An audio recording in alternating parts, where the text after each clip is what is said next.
Hello and welcome to the Gold Goats and Guns podcast for April 29th, 2025. My name is Tom Luongo and we have a lot to talk about. It's episode 216. And I have with me today, I think this is a perfect guest to have after the last three podcasts we did, where we did a deep dive into the state of affairs and the plumbing of the financial markets, and where my friends like Caitlin Long and Brent Johnson and Vince Lanci think we're headed and what Trump's strategy is and everything else.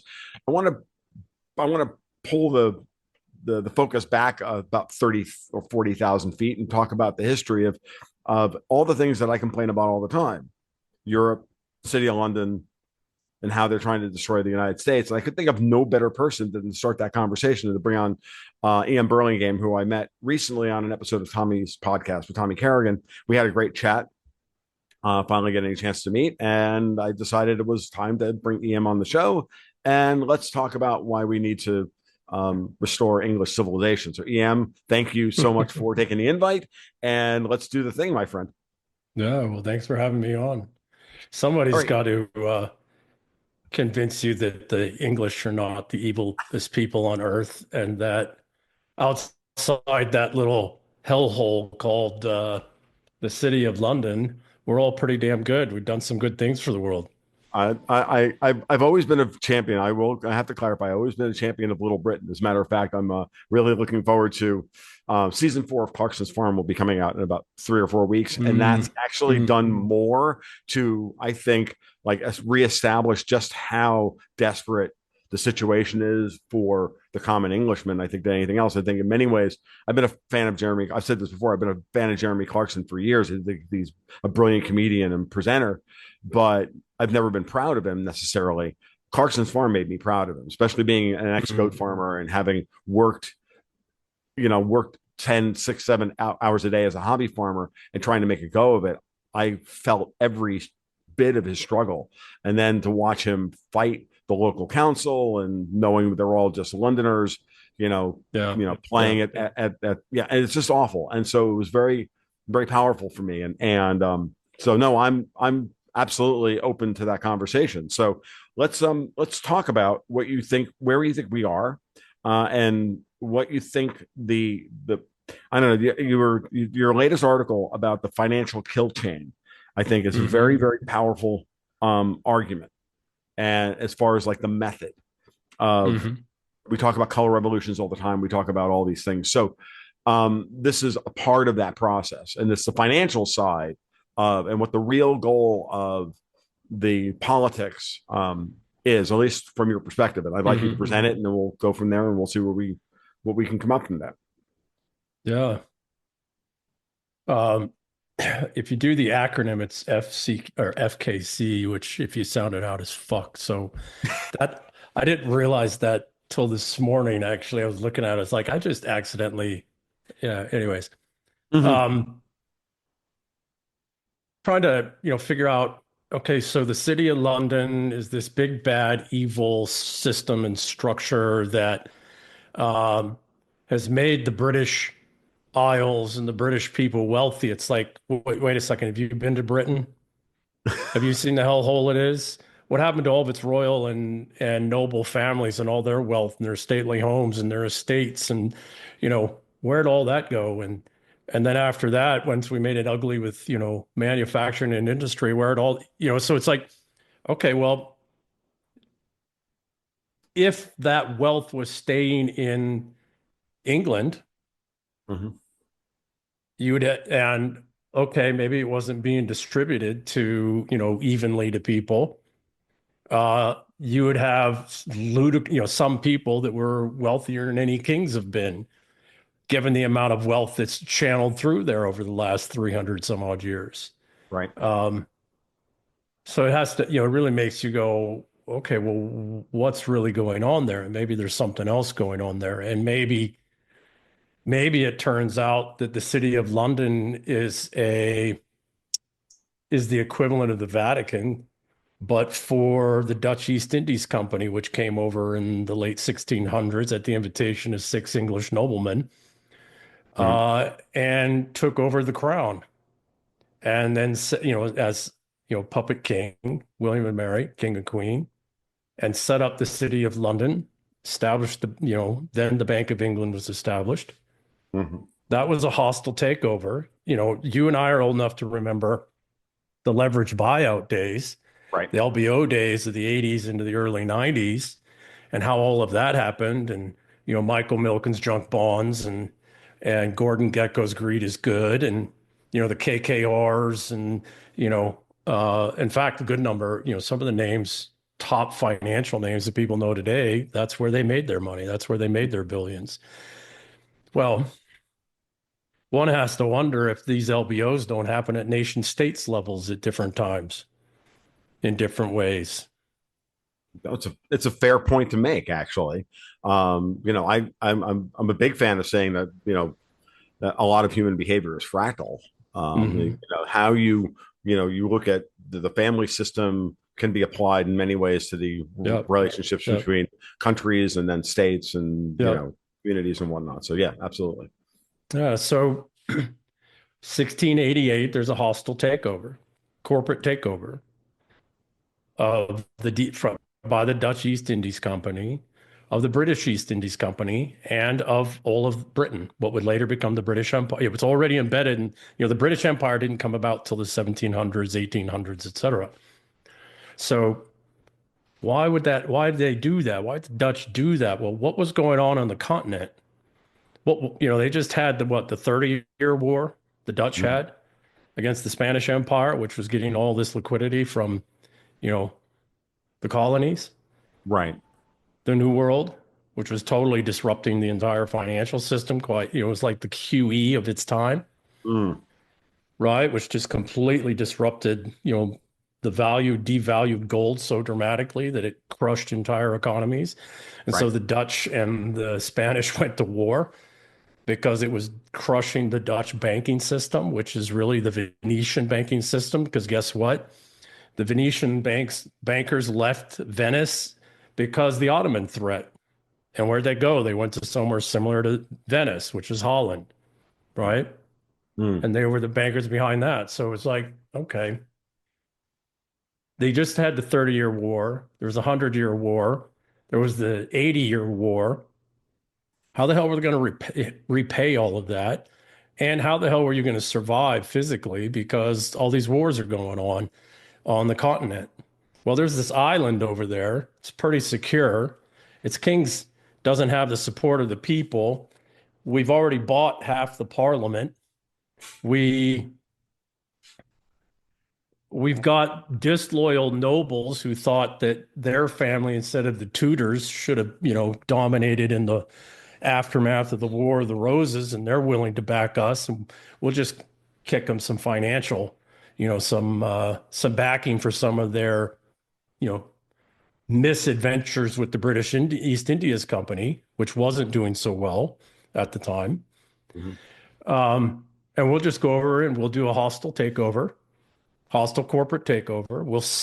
We'll have the king, who's now, ostensibly the chairman and CEO, well, the CEO, not the chairman and the board, because that stayed the Dutch, took over the country. And then they, you know, did a little carve out of the city of London so that the Dutch East Indies Company and really the bankers behind it, could have a secure location from which to conduct their global operations. Well, they also need to repay the war, all of these wars, decades of wars. Okay. Well, the British are secure here on these islands. They have the beginnings of an empire started under Queen Elizabeth. That's why the British East Indies Company was set up. They can't run it very well. We Dutch are way better at it. And we Dutch have the Venetian bankers behind us, and all of those networks and all of that, all the things that were put in place during the Renaissance. Right. Um, and they're like, okay, well, let's build up, let's embed the financial kill chain and let's build up the British Empire and let's pillage it for the next 2 centuries or for as long as we can you know, till maybe the people, well, they didn't get this a chance, right? Over the next 2 centuries, 2.5 centuries, all the way up into World War I, they made sure that all the hereditary princes were bankrupted, discredited, and killed off in wars. Hmm.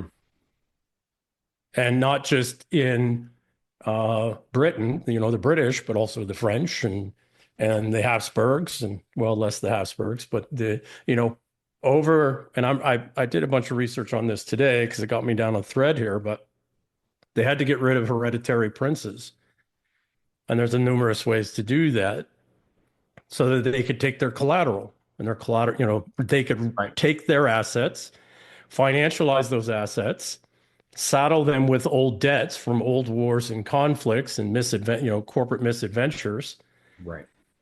and then use those as collateral at the level of states. Well, what do you got to have there? Well, you got to have nation states. Well, what was the Peace of Westphalia? Right? Peace of Westphalia set all the, for all intents and purposes, it established the financial kill chain, which is this ability to do leverage buyouts at the state level. Hostile takeovers, hostile bids, all the numerous nefarious and not ways of financing, saddling these things up with debt, and you got to do all kinds of structural things. What is saddling a nation state up with debt? It's slavery. You're enslaving the citizens of that state to pay other debts for other things and other countries and things that have nothing to do with them. Okay. That goes for the British Empire up through about roughly the Great Depression, right? World War I, finally, you can't settle Britain with any more debt, and there's no more resources to steal from around the world at a price that's cost effective. You can't create enough synthetic instruments or derivatives that people will buy because there isn't, the Russians have been taken off the board. The Right. Ottomans have been taken off the board. The Habsburgs have been taken off the board. So who's going to buy this volume and level of debt? Well, there's this other great empire starting to emerge. It's over across the Atlantic over there. Oh, and by the way, who established New York and Manhattan? Wasn't that the Dutch? Yes, it was. Right? Wasn't it the VOC and the banks behind the VOC that did that? No, no. I mean, yeah, having grown up in New York, like there's a reason why it's not called Brookland. It's called Brooklyn. Like there's New Amsterdam. New Yeah. Amsterdam, right, all of it. So I want to back up for a second because Yeah. we've used the term now a few times, and I Yeah. want to make sure that everybody understands it. In the latest article that you've published on this to like codify Yeah. the way you're framing this, I want you to go through the steps of the financial kill chain, because I think once you do that, it will ping off, because it did for me. It pinged off a whole lot of parallels to what we're seeing today, what we've seen in the past, and everything else. It makes a lot of sense when you go through the mechanics of it. So take 10 minutes, do what needs to be done there, because I think that's also really important. It's like what I did with Brent Johnson the other day. Explain the milkshake. I know you've done it 1,000 times, but do it anyway. It's really important that people have a touchstone that they can work off of as a foundation to go from there.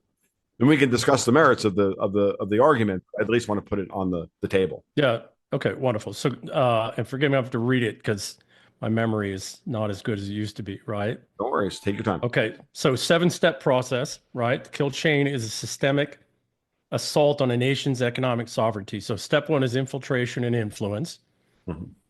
So back to Britain, they infiltrated culture, community, society, primarily the industrialists, by backing them with continental monies to help build the industrialists. They bought parliamentarians. Everybody looks at Cromwell and tries to beat Cromwell up. Cromwell disbanded Parliament with one of the most brilliant statements ever. By God be gone, or something similar to that. But you infiltrate, you gain influence. They gained influence with these 7 British noblemen who had lost wealth in the British East Indies Company and who needed the backing of Dutch monies. So first step is infiltration and influence. Financialists embed themselves in a country's leadership. posing as advisors or allies or sources of capital, Right. right? Um, Sources of deal flow, because sometimes you don't need the capital, but you need access to quality deals that, Hmm. the counterparty risk is lower. The second step is debt entrapment. They push unsustainable loans, locking nations in repayment cycles. Well, there's two ways to do that. Wars, which generally the wars that you have that nation fight that it takes debts on for aren't any wars that have anything to do with that country, but helps you collect on debts from another war or another debtor state Hmm. by through the force of arms, right? Because debts are only as good as your ability to enforce them, Right. period. So, Yeah. No, absolutely. right. And now you If in you, debt. Go ahead. I Yeah, don't. It's the old adage. If you owe the bank $1,000, it's your problem. But if you owe the bank $1 billion, it's the bank's problem, right? correct. Yeah, So it's the same in this case. Just substitute banks and just substitute a country for yeah, for you, yeah, and then now yeah. we have An the same problem. economy, a corporation, a nation. Yeah, yeah. So that's step two. Step three is asset identification, because now you saddled them with debts. Hmm. You're gonna you're gonna do some other thing right after this, but you need to get a very clear identification of what assets are there. Yep. And you need some time to do that, because then you also have to figure out how you can how you can use that as your collateral for, to prop up the debts you already have somewhere else, Right. right? Not for new debts, but all of this is how do you, you know, in this case, how are they recollateralizing the 30-year, the 100-year, and the 80-year wars and the Right. debts that have been incurred there, right? Okay. Hmm. So asset identification, step three, valuable resources, land, industry, tax bases, that's populations, functional labor populations, et cetera, Hmm. and infrastructure are targeted. And they're identified and they're figured out. What are they worth? Who owns it? Who's got it? It's the same thing we do in a buyout, corporate buyout, right? I It's what. cut my teeth. Mhm. Okay. Go ahead. I'm sorry. No, no, go ahead. Go ahead. Well, I was going to say this is exactly what they did in Greece in 2015. Greece Absolutely. Yeah, Greece is the perfect example of the modern correct. thing. And I remember watching this Yeah. happen, and I coined the term German austerity as opposed Hmm. to austerity, like the Yeah. German austerity for a country that's in trouble. And the Greece offered austerity, which was like, hey, we will you know we will liberalize our economy in order to grow so that we can pay this off, but we need Yeah. debt restructuring. And the Germans said, no, absolutely. You need to cut spending and raise taxes as opposed to Yeah. cutting spending and Correct. lowering taxes. Correct. Note the difference. Right. So, And you needed to let predatory companies come in and buy up your assets, those few revenue generating positive assets that you have at pennies on the dollar.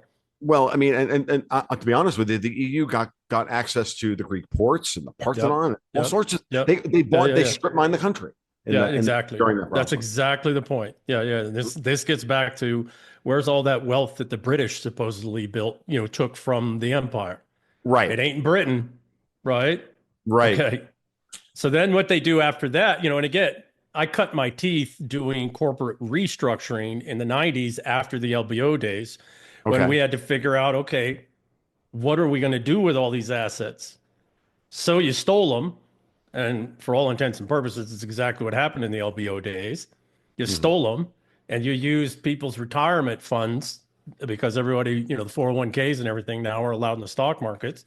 Same Mhm. thing we're doing now, right? Through BlackRock et al., right? Um, but then you got to figure out it's not enough to identify the assets. You got to figure out valuations, got to figure out who might want that. You got to figure out how you can collateralize it, how you can pay for it, all that kind of stuff. Who's got it, how you get rid of them. Once you've done all of that, which can take some time, could take 30, 40 years in the case of a state, Mhm. particularly a nation state like the United Kingdom, right? Or Mhm. a state of states and an empire. The fourth step is economic destabilization, and that's where markets are manipulated to deepen crisis. And there's all Right. kinds of ways to do that, primarily war, civil unrest, economic crisis, liquidity crisis. All the stuff we're watching right now is, Mhm. that you talk about vastly better than I ever could. But it's all manipulative games to create artificial crises you hope don't actually emerge into real crises, right? Correct. If you're not careful. But you have to do the economic destabilization so you can move to step number 5, which is debt for asset swaps. It's where you actually acquire the assets. Assets are seized in exchange for debt relief. And generally, what is that debt relief? More debt. They don't Right. excuse the debt, they just roll it over. And Right. now you're quote unquote collateralizing that debt with these assets. So they're not just straight up seizing them, Hmm. although that does happen in some cases. Um, but debt for asset swaps, well, you're not, again, Greece didn't have its debts excused. They Right. just had their debt expanded and rolled over, Yep. which is what they're trying to do now, because without, having a jubilee, which a number of people are talking about, doesn't it breaks the financial kill switch. And Hmm. Yep. Michael Hudson, while I'm not a complete fan of all of his solutions because he's a bit of a Marxist, Right. his, so his I agree. prescriptions I I'm agree not with so that keen assessment on. of. I agree with Right. that His assessment of Michael proscription, Husband. though, is solid. His assessments about these things are solid. And that's Absolutely. one of the things he articulates, is that was what the Jubilee was about. A new king would come in and he would break the these financial kill switches, these kill chains that were in place by Right. just excusing the debt, not by rolling it over to new debt. Right. Hmm. So then step number 6 is extraction and exploitation. Wealth is drained through profit extraction. Hmm. Right. So Hmm. again, what do you do with the debts? Like um, in the corporate restructuring days, 80% of proposed value for why these assets were acquired and created, slammed together in these conglomerates, over 80% of that proposed asset value never happened, Right. was never realized, Hmm. and it never was intended to. It was just intended to take as many assets as you could. You'll sell off pieces later on that you don't care about or don't want to, but at least it gets you the assets you want, and it saddles up massive amounts of debt, Hmm. right?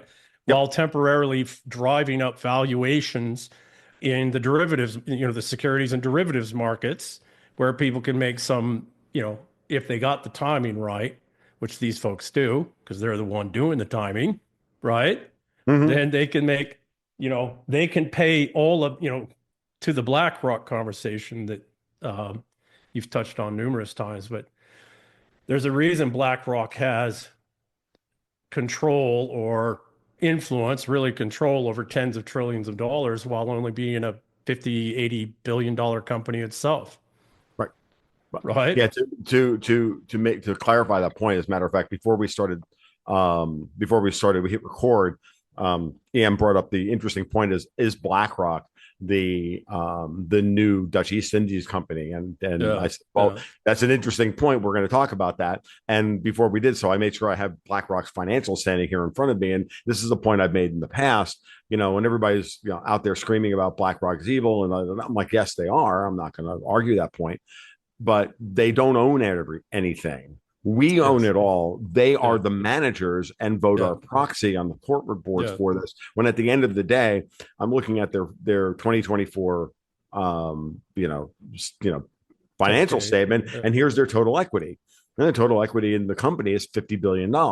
Now, correct me if I'm wrong, but Apple could buy them, could buy out that shareholder equity for all intents and purposes With for cash with from their one account in cash. Ireland. Yeah. Yeah, From with, one with one account. account that they have in Yeah. Yeah. Ireland, Yeah. iPhone Yeah. sales. Yeah. It's insane. Yeah. But Yeah. Yeah. so it's just to give you an idea of how, in effect, how much disproportionate power Yeah. BlackRock has Yeah. because of the assets that they manage, not Yeah. the assets they actually own. Correct.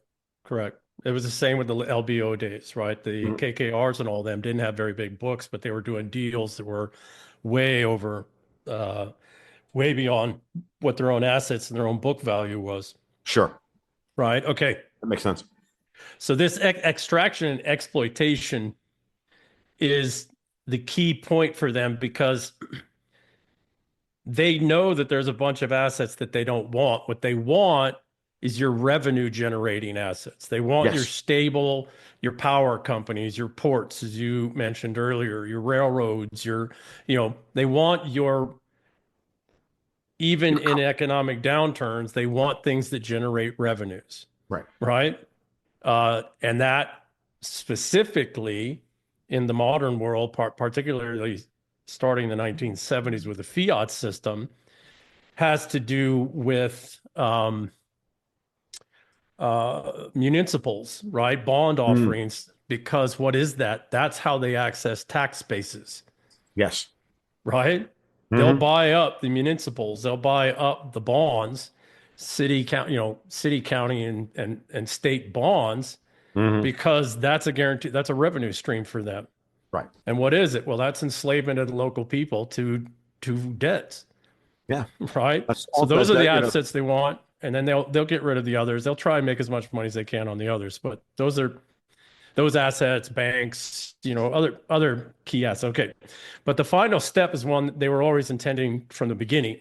And that's step 7 is abandonment and collapse.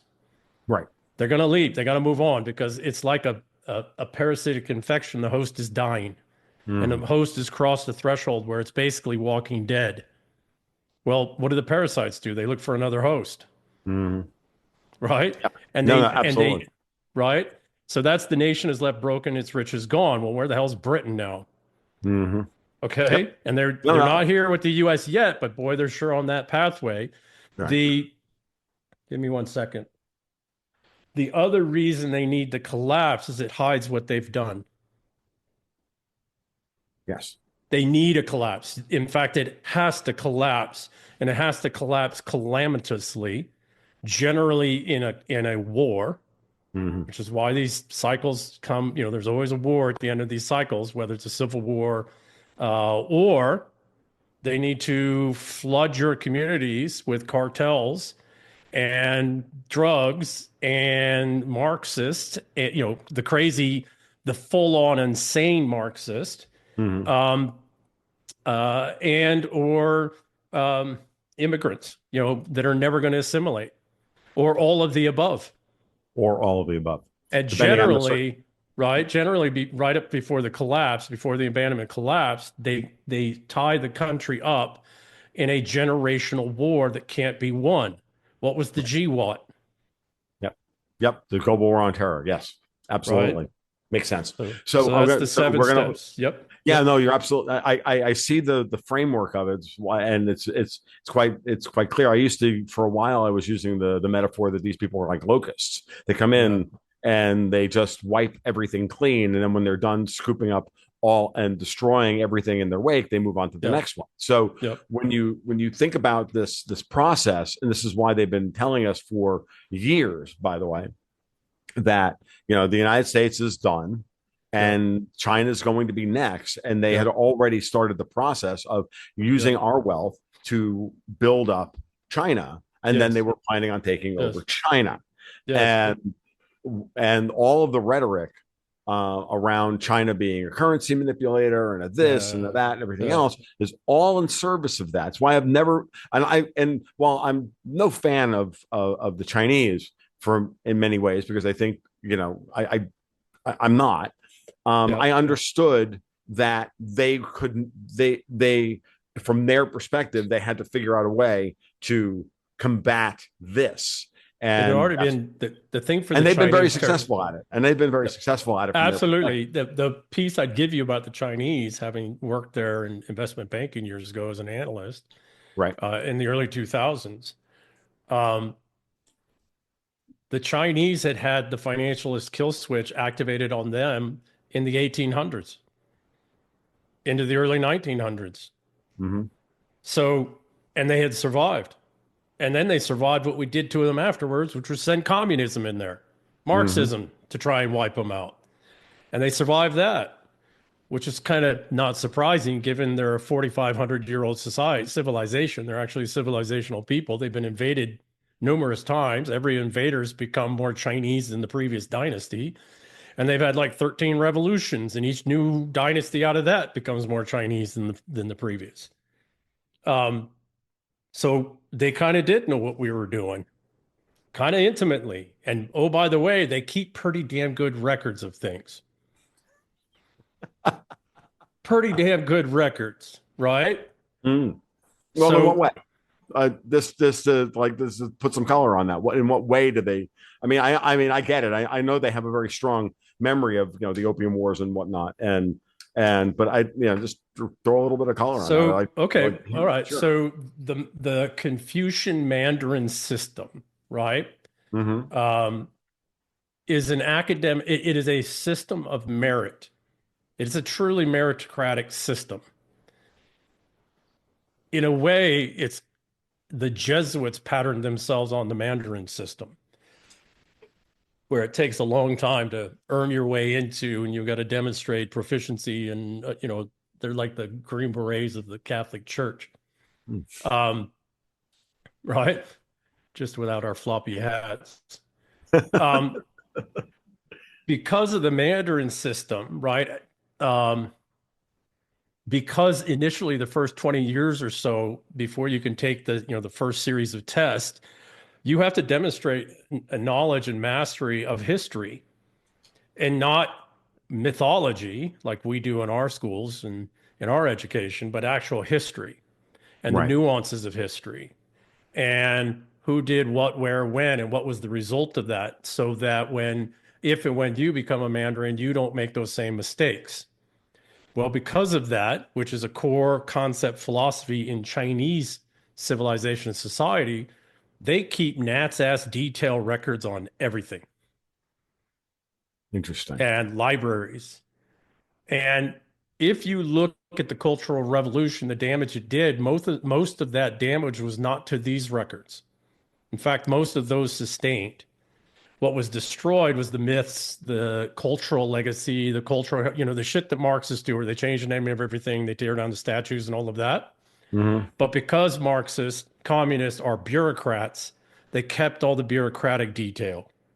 It's like the Soviets, when the Soviet Yeah. Empire ended, oh my God, the treasure trove of data. Same with the Nazis, right? Mm. They're freaking fascists, they're socialists, they're bureaucrats, murderous bureaucrats. The technocrats is really They're they're the better I think the they're better term technocrats. for it. Yeah, yeah, Yes. yeah. Yeah, they're genocidal resentfuls. Well, Um, there's that too. I mean, but yes, right? right. But the point being is that these types of bureaucratic systems, societies, they maintain really, really good records, even of shit that they really shouldn't have kept the fucking, Right. you're an Italian, right? I'm Mhm. half Scottish, I'm like, we wouldn't have kept those records. I'm just probably would have done that shit, but I wouldn't have kept any records of that. Oh no, Yeah. like that all takes these those conversations take place, in a room that is clean, and in a restaurant that is clean, and that you control the information flow in and out of. Yes, absolutely. Yeah. Yeah. Yeah. Yeah. Because there ain't no, what is that? There ain't no immunity for a snitch. Well, Right. these bureaucratic societies are snitching on each other all the time because it's their nature. But the Mhm. point being is that Chinese, again, the Cultural Revolution didn't wipe out all of these managerial records. It wiped out most of the the cultural history kind of records. Mhm. Because of that, and because the Mandarin system actually was still extant with the communists, it was just um, the Red Guard that were allowed to go through the program. They've had immense access to immense amount of information about what we did to them. And they weren't going to let it happen again. And it was until the oligarchs elevated Xi and said, "Do what Putin's doing." Hmm. That's what happened, Right, right? because I was about to say, as you were talking, it was like, and that's exactly what happened with Putin, I would believe, and Yep. when he took power in Russia after Yeltsin finally realized just how badly he had been manipulated Putin didn't by take power. He was well, he was handed power. elevated. Yes, Yeah, he was yes, he was. elevated. Yeah, yeah, yeah. Yes, he was elevated. Yeah. And no, I agreed. Yeah. And his story about how he came to power is very interesting, and I always find it fascinating that it's that they always want to bring that. There's always this, like, whenever you start talking about that period when Putin took power, there's always these fantasy stories about the apartment block that was blown up and this, that, Yeah, yeah, and yeah, how yeah. how he manipulated events to become dictator. And Yeah. like, that None of it happened. just sounds like Yeah, a bad James Bond script that I just yeah, don't believe. Like, he yeah. was he was chosen by Yeltsin to, and the people behind him, to say, no, we have to stop this, otherwise Russia is going to be no longer, and Correct. that's just the way it Correct. is. Correct. Otherwise, the kill chain, the final steps of the kill chain will be, they will embed the kill chain here, the Right. financialist kill chain here. And Mm-hmm. in 30, 40 years, we're going to go through another collapse. And this time, though, unlike what they were, as much as I despise communists, Mm-hmm. and I don't think we should give them free helicopter rides because that fuel is expensive. There's other ways to deal with them Right. equally as brutally that don't cost as much and maybe even more entertaining. It Something may about be a movie more Fargo entertaining. comes to mind, right? I, you know, Um, it's funny. Like the other day, is Emmanuel Macron saying, it was like playing. It was funny. Emmanuel Macron the other day was saying, in the midst of all the financial turmoil, he came out and said, "Well, it looks like there's a the dollar is no longer going to be the currency of the world. And the euro is going to take over." And I'm like, the only thing that's the euro, or you're empowering with the euro is the production of guillotines. And I don't. There's no way that the euro, and certainly not even under their future version of reality with the euro, is that ever going to dethrone the dollar. Um, and I when, think that's their problem. And but go ahead. yeah, yeah, no, no, no. Well, when Hegseth said, you all go ahead and fight Russia, put troops in Ukraine if you want to, but it won't do Article 5. Right. The euro ceased to exist because the only thing that backed the euro is the full faith and force of the US military. And the US military just said, fuck you Yes. and your monopoly money, Mm-hmm. which was a scam to begin with to screw countries out of to saddle countries, hide debts in the form of a transition to a new currency while also doing a one-time sudden massive inflation that was also hidden, Yes. right?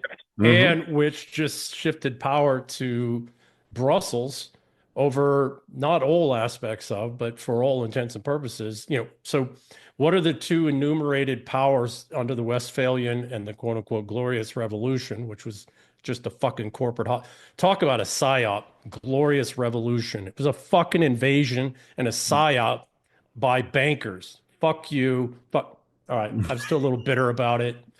Don't. It's okay. You're allowed. This is my podcast. F Yeah. bombs are All de right. rigueur. If you're clean and I'm the only one that's by dropping them, we're doing something wrong here. So, um, Yeah. So I think on my little tirade there, I lost my train of thought. But you know, two enumerated powers. So under the Westphalian system, which is actually coming undone, the mhm, Westphalian system is dying in the trenches of Ukraine, right? mhm, And the Westphalian system is the financialist kill chain, institutionalized, instantiated. Now, are they going to adapt it and modify it and all of that? Yes. But there's two enumerated powers under the Westphalian. It's the control of a state's exchequer, right? So the state has control of their own currency, right? That's the yes, exchequer. And the second one is the legal right of violence within your own borders and between other states, but in accordance with laws. right. Now, what the hell those laws are and who adjudicates that, and that's all up for interpretation. But those are the only two powers enumerated to a state. Well, when they created the euro, they, for all intents and purposes, gutted one of those enumerated powers. Mhm.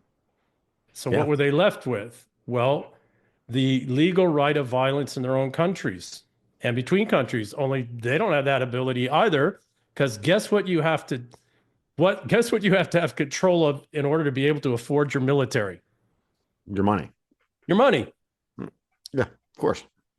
So this whole Fourth Reich push to the CBDC and all the stuff that they're doing now, where Brussels is basically trying to, for all intents and purposes, which is the Dutch East Indies Company, or the banks behind it. Mm-hmm. Um, and again, the more I look at BlackRock and how it functions and operates around the world, it uses that immense portfolio of funds under management to assess, right? So what step was that? Step number 3, asset identification. Mm-hmm. What does BlackRock do? And then Mm-hmm. through BlackRock, State Street and Vanguard and right, and a whole bunch of Mm-hmm. hedge funds and private equity funds and vulture funds, et cetera. So It's it, I don't. it's okay. I'm sorry to say No, no, what no. I'm Go ahead. Go. what I'm going to say is so it's really interesting. Like I've been since since you and I first talked on Tommy's podcast, and then since then, Yeah. and we've talked a little bit here and there. And I was thinking about this in the coming, in preparation for doing this podcast today. And you'll be, I know listeners will be surprised to hear I actually did prep for this podcast as opposed to what I Ooh, normally do, which is hit record and just wing go. it. Yeah. Well, wing it, but do it. It was funny. I was out for a walk this afternoon, and I was thinking about Javier Milei in Argentina. Yeah. Yeah. Now, Javier Milei in Argentina, to me, has been a very controversial figure because he's such a clown. I have a hard time taking him seriously. But Argentina is a good case study in the multiple asset extraction processes, right? Where they peg the peso to the dollar, knowing full well it's going to fail. They saddle them up with IMF loans and everything else, and they keep the country on life support while they're slowly but surely extracting all the wealth from it.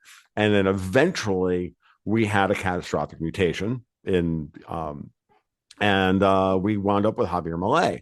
And Milei, as it looks right now, looks to be the guy who has actually broken that chain as of right now. I'm not convinced he's not going to hand the whole thing off later on, but as of right now, he's doing what looks like the right thing, and we'll see how that plays out. Because here's a country that should be one of the richest countries in the world, with their immense natural resource wealth.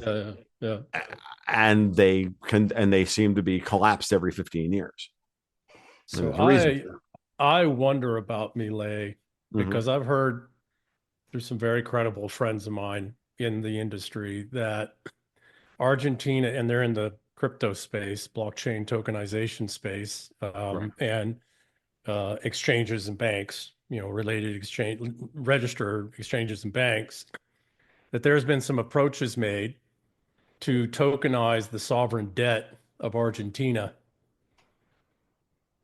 And there's thought that, people way smarter than I am on these things. I look more on the warfare, nobility kind of things. How do we fight these fuckers? Right. But one of the things that would make sense to me is to use a couple test cases where you tokenize the debt, you clean up their government so it makes it look like they're going to be fiscally responsible, and that debt's going to have some value and get paid off. You draw trillions of dollars of capital into these tokenized sovereign debt structures. You create some secondary markets, primary and secondary markets for it. You let it play for a little while, and then you actually retake control of your exchequer, your treasury. You roll out an asset-backed, hard asset-backed, or at least partial asset-backed currencies. So back to sound money, solid money. And you chain off and parse off all of that sovereign debt in the old currency. It's still valid, still real, still exists. It's tokenized over there. There's still markets for it. But if you want to convert it to the new currency, it's 100 to 1 or 1,000 to 1 or more. Right. And it's not like that hasn't happened before. Exactly. It's not like that hasn't happened before. Yeah, no, that is it is an interesting thing. So I have it's funny. I have been very skeptical of him for a variety of reasons, and that may be one of them. He may wind up Argentina again, may wind up being a test case, as you just pointed out. I'll have to think about that. I hadn't really considered it from that perspective before. So let's talk about um, where we've been. The cases we've talked a little bit about China being one of the successful cases for and No. Russia to a Yeah. lesser extent Yeah. Yeah. being successful in fighting this, and Yeah. then let's take it one step further. Let's talk about this a little bit more, because then we need obviously now deal with the new relationship between Europe, the UK, Canada, and the United States. But let's talk Yeah. about the Russians a little bit, because you were touching on this earlier, and I think it's important. How did Putin get out from underneath the all of the baggage that Russia was saddled with when he started? So if you want to start there, I think that would be a good Yeah. start So, there. We have a back and forth to be like, it's fine. yeah, no. So I, I've been looking very hard over the last year or so as I've been writing this novel, Astro Burns, and diving into all this stuff going back 800 years or so. Mm, And there's something that has always struck me as wrong. And I'm going to bring this back to Russia and China, okay? Because sure. it's Okay. very important. And it's actually a little bit of a conversation you and I have had previous um, with Tommy. Mm-hmm. I've never liked the term British. Okay. There were a people long ago called the Britons. They were a pretty small populace. They pretty much got wiped out by 600, 700 AD. Hell, a lot of them died in the Roman legions. Um, the whole term Britain, the Britain, the British, the British Empire, actually was the Dutch East Indies Company post, 1688 hostile takeover construct. And what does it do? What did it do? Well, we were the English civilization. We were an English people. We were the English civilization. We were composed of a number of different ethnic groups, five primary ethnic groups, and a bunch of, and languages. And I mean, we were a civilizational people, and we had developed a very sophisticated civilization and structure and all of that. But you come in, these continentals come in with this British thing and rob us of all of that, Mm, that entire identity, that entire history. Okay. To right. your question about Russia, Putin. Putin was elevated by a number of different factions and some of the oligarchs for two reasons. One, he is devoutly Russian Mm, mm-hmm. and as a civilization, right? As a civilizational people who came out the other side of communism that killed tens of millions of them to try and wipe out the Russian civilization. It failed utterly. Yes. You can't wipe out a civilizational people because it's a thread that binds different people. Russia's what, 120 different ethnic groups, Sure. 140 language groups, Mm-hmm. right? Mm-hmm. So, number of different factions elevated Putin because he was one, fiercely loyal to the Russian civilization and the Russian peoples. And Mm-hmm. that's not just the pale skins like us, but it was all the Russian peoples, all the Russian speaking civilizational peoples that stretch Mm-hmm. from St. Petersburg to Vladivostok, from Iran to the Arctic Circle, right? Right. Um, that's one. Two, he was incorruptible. You couldn't buy him. No, you couldn't. There's all these claims that, he's the wealthiest man on earth. Actually, Putin's wealth is under $1 billion. I remember something, it's somewhere around 300, $400 million. He Mm-hmm. doesn't have these yachts. He doesn't have the private, none of it. Right. Well, if you look historically, when you're in that position of a strong dictator, and it is a dictator in the classical sense, and I'll come back because that's where this word comes from. A dictator was somebody who was elevated by the peers to have these like normal powers to break these financial kill chains of the past. Mm. And then they gave up those powers at a certain point, or sometimes they had to maintain them. So Putin was given these extraordinary powers. One, because he's fiercely loyal to the Russians. He's not going to sell out to the British. He's not going to sell out to the Americans. He's not going to sell out to the Germans. He's not, right? He doesn't, Right. while he respects and appreciates, he is Russian. Okay. Yes. Well, that brings him the loyalty of everybody from the poorest person in the country to most of the wealthiest, including a good number of their quote unquote liberals, because Russian liberals are different. Mm-hmm. Having come through communism, they've been disavowed of a lot of deception, a lot of concept. The third one, so he's incorruptible. The third one is that motherfucker is unbelievably competent, Yes. He really is. right? I mean, he And what really is he is. really? He's a judo guy, and Yes. everything he does is judo, Yes, it is. I pointed this right? out so many times. I used to talk about Putin far more than I have in the recent years.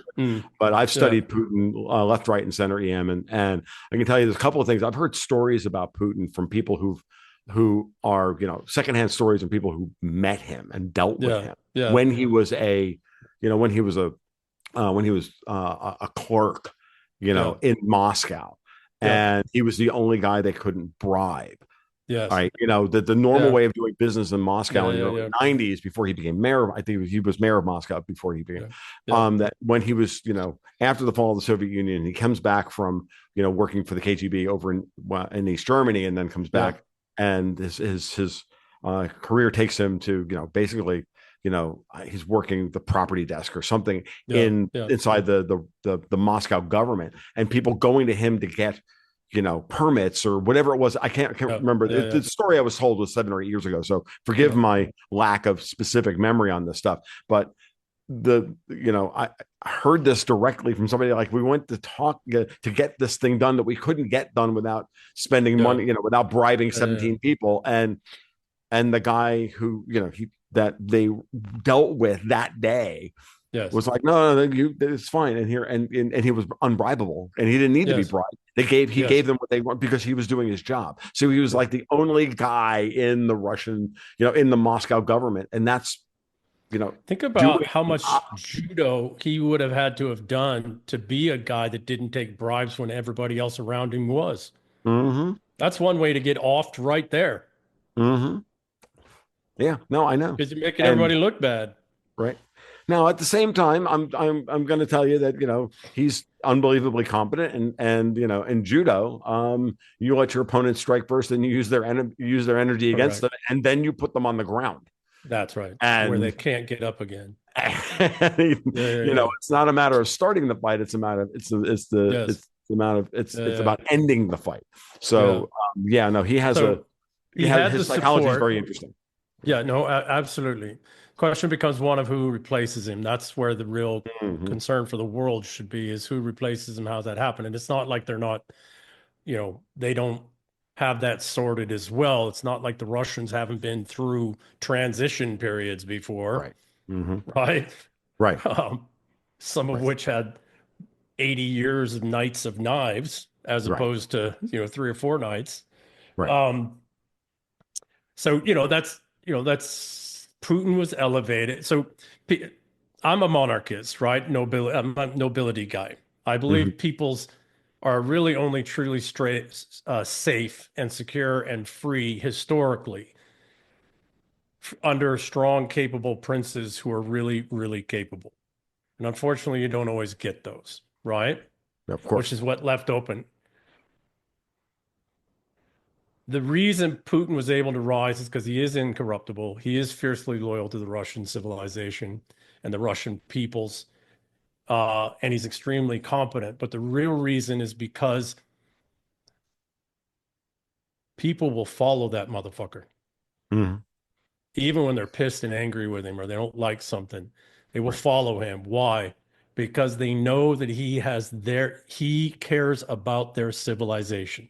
That's right. And I want to go back to why this British thing has always bothered me since I was a kid. Mm. Even though I was raised to believe my father was Irish and my mother She's got some explaining to do because a DNA test a few years ago said, your father's not Irish. He's English. So I was raised to hate the English is what I'm getting at with a passion. Mm-hmm. So I'm not the kind of guy who does therapy, but I might have went to war in Afghanistan to work that. No, I'm joking. But we all have our different forms of therapy, right? Yes, we do. We do. Right. We do. Sanctioned murder sometimes is, it's great therapy. Um, Actually, I say that I say the dirtiest I ever felt was when I was an investment banker and I had to go to war and kill people to feel better about myself. That's how Oh bad it God. is, Wow. right? Would you, it's like that's how dirty that My world therapy is. is out Um, there, like my therapy is right out outside my window under a tree, relaxing in the shade. Her name's Kamina. She's a guardian dog, like, you know what I mean. Awesome, She's protecting awesome, me, actually, while I do. awesome. She spends all day protecting me while I'm in my office. um Well, I'm an older man now too, so I think that Um, but point being is that this British thing has always stuck to me as something that was a psyop done to deny the English speaking people the recognition that they are a civilization. We're right. not Europeans. We're not continentals, as you and I talked about with Tommy. Yes. We are English. Doesn't matter if I'm from, my family's Welsh or Scottish or Irish or Pict or Brittany or Celt or Gael or right. Doesn't matter. We Right. are English. Hmm. And this whole British thing has been a deception from the very beginning to deny us that common nature, that common or the recognition that we are a civilization. Mm. Without that, you can dominate a people. You can take them, turn them against one another. You can Right. homogenize them, Yes. right? You can Hmm. keep them from recognizing that, wait a second, we are part of something that's worth fucking fighting for, Right. Yep. right? And Yeah. that's No, what Putin had it's, to have to get all the people, including oligarchs, yeah. which he had to get rid of some because they were corrupted and they were owned, et cetera. Right. But the thing that allowed Putin to rise is that first and foremost, he is Russian and he's for the Russian civilization. It's the Hmm. same with Xi. Mm. It is the exact same with Xi. If Yeah. you ever listen to Xi like you listen to Putin's speeches, Xi is Chinese. And one, he's also incorruptible. He's also not been taking bribes. He's been against bribery since the very beginning. That's part of why the Politburo elevated him Mm. because he's been against him since he was a low level guy. And in the Mandarin meritocracy system, he's ludicrously capable and proven that over decades. Mm. But first and foremost, if you listen to Xi talk, and I mean actually listen to him, not the bullshit, that we're told the translations, like Putin, almost every conversation Xi has is about China and the Chinese. Right. It's about their Right. civilization. Right. So now, who embodies that in the United States? Well, his hair's not as orange it was last time. And why do you think they hate him so much? The same problem they have That's with Viktor exactly right. Orban in Hungary. It's the Yes, same yes, problem they have everywhere else. Anyone who stands up for their actual civilization, for their civilization. people, Yeah, for the people themselves, they yeah. have to be taken down. And I feel, I even think about somebody like Marine Le Pen in France, who I don't have the you know Le Pen, I think, is a more complicated figure in that sense, but I don't doubt her loyalty to France. I Oh, doubt no, no, I no. doubt the Yeah. loyal I doubt that anybody should be loyal to France, but that's a different. But that may be the Italian in me speaking. Um, Well, so the English and the Scot in me agree with you, by the way. So I didn't think that was gonna go more badly say la given the current guerre. given Yeah, present yeah, company or anything, but yeah. I had to put it out there, especially given how Macron and the Italian deep state are working so hard to like Mm, carve off northern Italy away from yeah, yeah, yeah, yeah, yeah, yeah. Italy and give it to France, the Treaty of Quirinale, which I talked about in the past. So um, the so this is the thing. This is, I think, the fundamental nature of what we're dealing with here. It's like we can all complain at the margin about how Trump is going about reestablishing an American identity at a at a societal level, or at least truly establishing that Mhm. again. And but you can't, you shouldn't question. This is why I actually fundamentally back Trump in every way, because I believe it. I believe he believes all that Oh schmaltzy yeah, shit about yeah. America the Beautiful, He and was born all for of it. our Yeah, yeah, all of our mythology, and yeah, everything else. I think he believes it, yeah, and I think he means it. I think he yeah, cares about it more yeah, so than any American leader, probably even more so than Reagan did.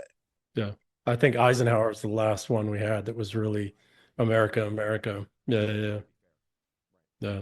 And before that, I think it was probably Teddy Roosevelt. Maybe, I don't know. I'm not a big fan. I don't know. Teddy Roosevelt, like Of course, the Roosevelts are fucking Dutch.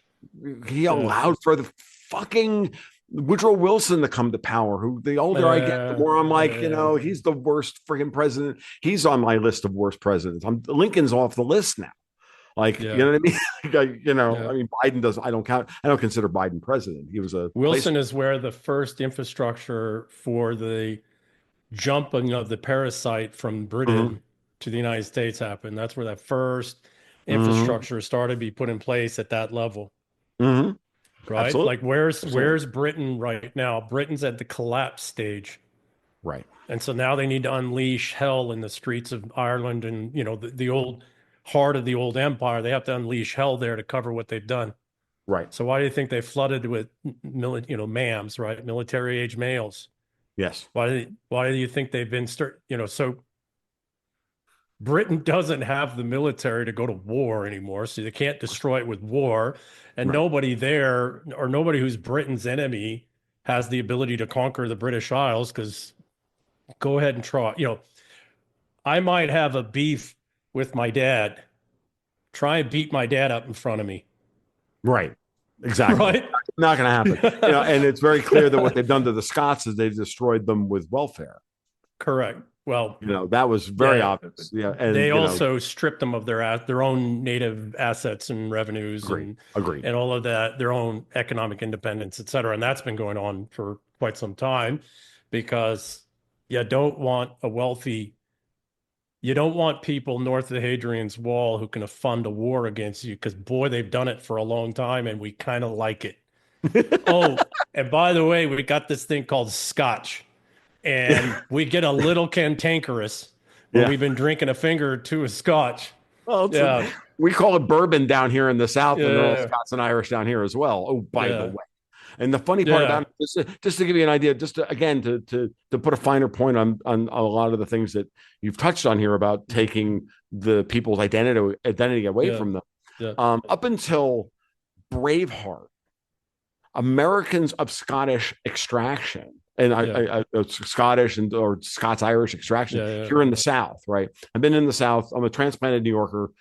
Came down here as a classic Yankee, and I've eventually I think I get the South after 38 years, and but I remember having many a conversation with when I worked for the university with a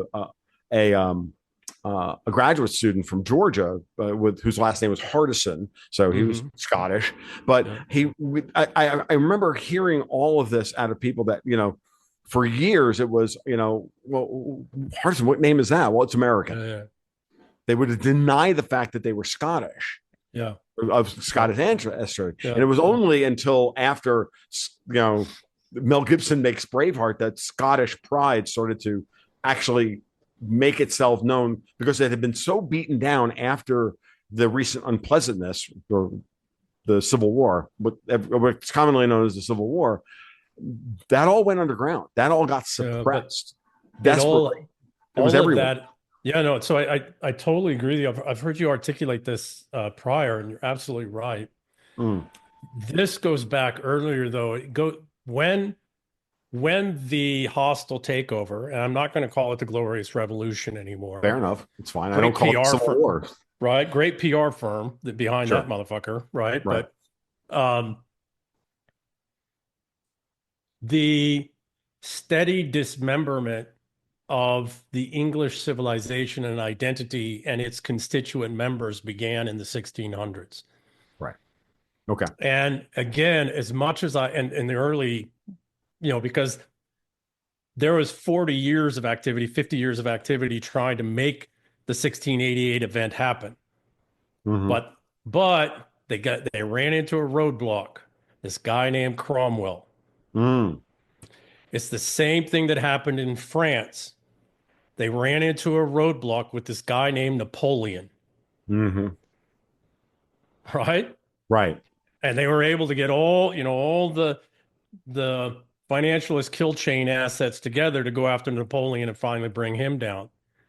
Well, he was on the continent. You can't do that against Britain, the British Isles. Try to do that against Cromwell on the Mm. British. That's the thing. The British Isles are a fortress. Where do Mm. Americans get their fortress mentality from? Right. Right? Why is the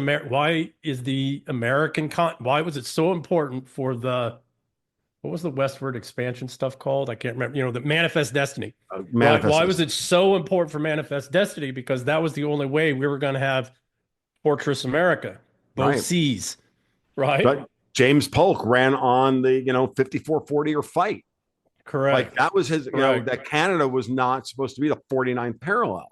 That we Yeah. were supposed to take all of Western, what is today Western Canada, which is all of Alberta, Yeah. Saskatchewan. Yep. Yeah, you can have up to the 54th parallel. We don't care about. There's nothing Yeah. up there. We want everything else. I And think that's all happening. I yeah, think well, that's all happening, I right? Because agree. I want to go to I want to Sure. bring something back though, just really sink it in, right? Mm-hmm. Really important because it's so fundamental to everything we're doing. Yes, it's Make America Great Again. Yes, it's, the great city on the mountaintop, right? The old Right. Roman reference and Byzantine reference and Moscow reference too, by the way. But, Shining the city on the seventh, hill. Yep. that's right, the shining city on the hill. But what makes it that? We are English. We are the descendants and the keepers and the greatest strength and power of the English civilization. And we need to remember that Mm-hmm. because they are going to do, as they collapse the United Kingdom, they have to go all out here to gut us of everything that we have remaining, every Agree. asset we have, everything, right? They have to execute, the sixth step in the seven-step kills chain. Mm-hmm. They have to go all out, and the way you do that is you tear people apart from the inside, Yes, absolutely. That's what they're right? doing. And what did Trump do when he called Canada the 51st state? He awakened latent nationalism within a Canada that had been completely overrun and deracinated. And in some ways it's a double-edged sword what he did because it Sword gave of us Mark Carney. Damocles. It Yeah. gave I him it gave Canada and what you want to call, I call them Davos, you call them Yeah, whatever the yeah, fuck yeah. you want. Um, Fourth Reich. we get Fourth Reich, the EUSSR. I don't care. Yeah, Pick them all. It's all the yeah, same thing ultimately. yeah. And but now Mark Carney's installed as Prime Minister of Canada, and his job now is to liquidate Canada and make it a destabilizing force on the U.S. northern border while we're Correct. fixing So the southern I, border. so I have a while I think that's part of it, I have a slightly different take on why Trump said what he did about Greenland and Canada. Okay, go for it. Okay. I'd love to hear it. Look at its most basic, somewhere probably 10 years ago, 10, 12 years ago, maybe a little longer ago, some of our oligarchs finally woke up and realized that Europe was at all at war with us. Yep. That the Dutch East Indies Company had us slated next for dissembly and collapse. And they realized they were going to have to get involved. And that's a very complicated thing because your own house is riddled through with, people in support, of the enemy Mm-hmm. and plants, and your own security you don't even know your own security people, your intelligence community, your special operations community, your law enforcement, your judges, right? So Yep. you're riddled right through by the enemy. So they realized, no, our same enemy that's been the enemy for 2,000 years is still fucking Europe. Yep. The Russians don't care. The Russians don't need a damn thing we got. They got way more than they can ever use. Yep. and they don't have the manpower to man that, it's like, what do they need? Land or something? It's like, Jesus Christ. They And need people. they need The Russians people. need people. Like, period. Correct. And look at their open door policies they're Right. bringing in whole families. Okay, brilliant. Hmm. Okay, China's their enemy. China's got 1.3 billion people. Do you have any idea the complexity of dealing with that on a day-to-day basis? You think they Right. got time to handle another billion fucking people No. who aren't Chinese Who aren't and who Chinese? can't assimilate? Right. Right. Right. Right. Right? Right. You ever Right. try to speak Mandarin or learn Mandarin? No. Um, have you ever tried I to look studied Russian. I Chinese? studied Russian in Right? college. It was hard enough. Like, no, yeah, no, no. Yeah, очень хорошо. Yeah, хорошо, товарищ. Yeah. I I studied don't Russian remember when I was anything. younger. Yeah. I had a thing for Slavic women till I dated a I few. Yeah. Fair. I got over the political немного. I know I speak a little bit There of you Russian. go. That's pretty much all I Yeah. speak. There you go. I can say that. Like, no, no, no, no, don't get any, I don't Yeah. remember any of it. Like, um, So I think to the, and this, Alex, you and Alex had a conversation with Crypto Rich, I think. mhm. I don't know the gentleman's name. I just know his Twitter handle, right? Right. Yeah. It was the only show I've only seen with you guys. I've seen one more with him and Alex and somebody else, but there was a question that Alex was working through that really got me going, right? That Okay. oriented it. And that was the statement he made about the heart of the old empire seems to have all this power, all this soft power that we just don't quite understand and can't quite see. Hmm. But it's still quite substantive. It can do all this stuff around the world. It can move all Yes. kinds of resources. Okay. That really got me thinking because I've spent decades studying the heart of the old empire and et cetera. We are, the Russians, the Iranians, well, the Middle East, which is tired of war and doesn't want war anymore. We just did war there for 25 years, really for 40 years. Right. They're like, hey, you white people, go away. We're done listening to your expertise and fuck off. Right. We don't want any more of your wars. And we don't care if we sell you oil anymore. We can go east, right? Hmm. And you're not the biggest economies anymore, and you're collapsing, and everything's fake and gay where you are anyway. So we'll go. We're going to go the other way, right? Yes. No. Agreed. Agreed. So They're tired of being having everybody play one faction against each other. They finally get the game. You can see it. They get the game. everybody loves a good bar fight, but at 2:30 the lights need to go on. Everybody needs to fucking go home. It's like the Middle East is like 2:30. Turn the fucking lights on already. Can we just get this fight over and go home? We can Right. fight again tomorrow night. Right. Fine. Right. Or next weekend or whatever. But Whatever. No, let's yeah, still talk about it when we get to the end times, but yeah, this is enough. exactly. So what I'm looking at is, okay, this is what got me onto the Dutch East Indies Company and the hostile takeover, this conversation you and Alex had. And I had somebody else reach out to me recently, autistic Indian fellow, which I guess you've been introduced to as well. I can't remember. I'm horrible with names, so forgive me. And I was supposed to say hi from an Irishman as well that was also introduced. Anyways, Right. I think I I hear think you. yeah, John, we're dealing with the isolation of Europe. Yes.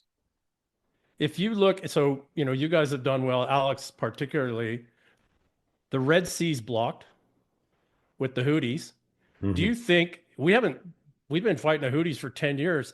We haven't been fighting the Houthis for 10 years. They don't have that many Houthis. We've Right. been dumping massive amounts of bombs into fucking sand. Right. We can do that for years, for decades. Hmm. And we can simulate a war with the Houthis? Really? We could just glass the whole fucking place. We don't. Right. Where do we drop the bombs? You know what I mean? So Right. Right. point, Right. Right. point is the whole thing's that's an artificial conflict. Why? Because it locks down the Red Sea. Hmm. Okay. It's a shaping What action. what other well, exactly. And it's cordon sanitaire, right? Everything you're setting up a cordon sanitaire. So okay. Mhm. Suez Canal. Well, we don't want to block it on the Indian Ocean side. Those folks need access. So we need to control the Mediterranean. Yep. Okay. Turkey has the largest army in NATO. Yep. It's got 20 years of combat experience. It's actually pretty good. Yep. It's well armed. Yep. It's self-sufficient, doesn't need funding or monies from anybody. Yep. And now they control Syria and thereby Lebanon and Yep. most of the Levant. And we're moving assets into Greece from various Yep. parts of Europe. Russia's Yep. going to end up with they're going to take Odessa.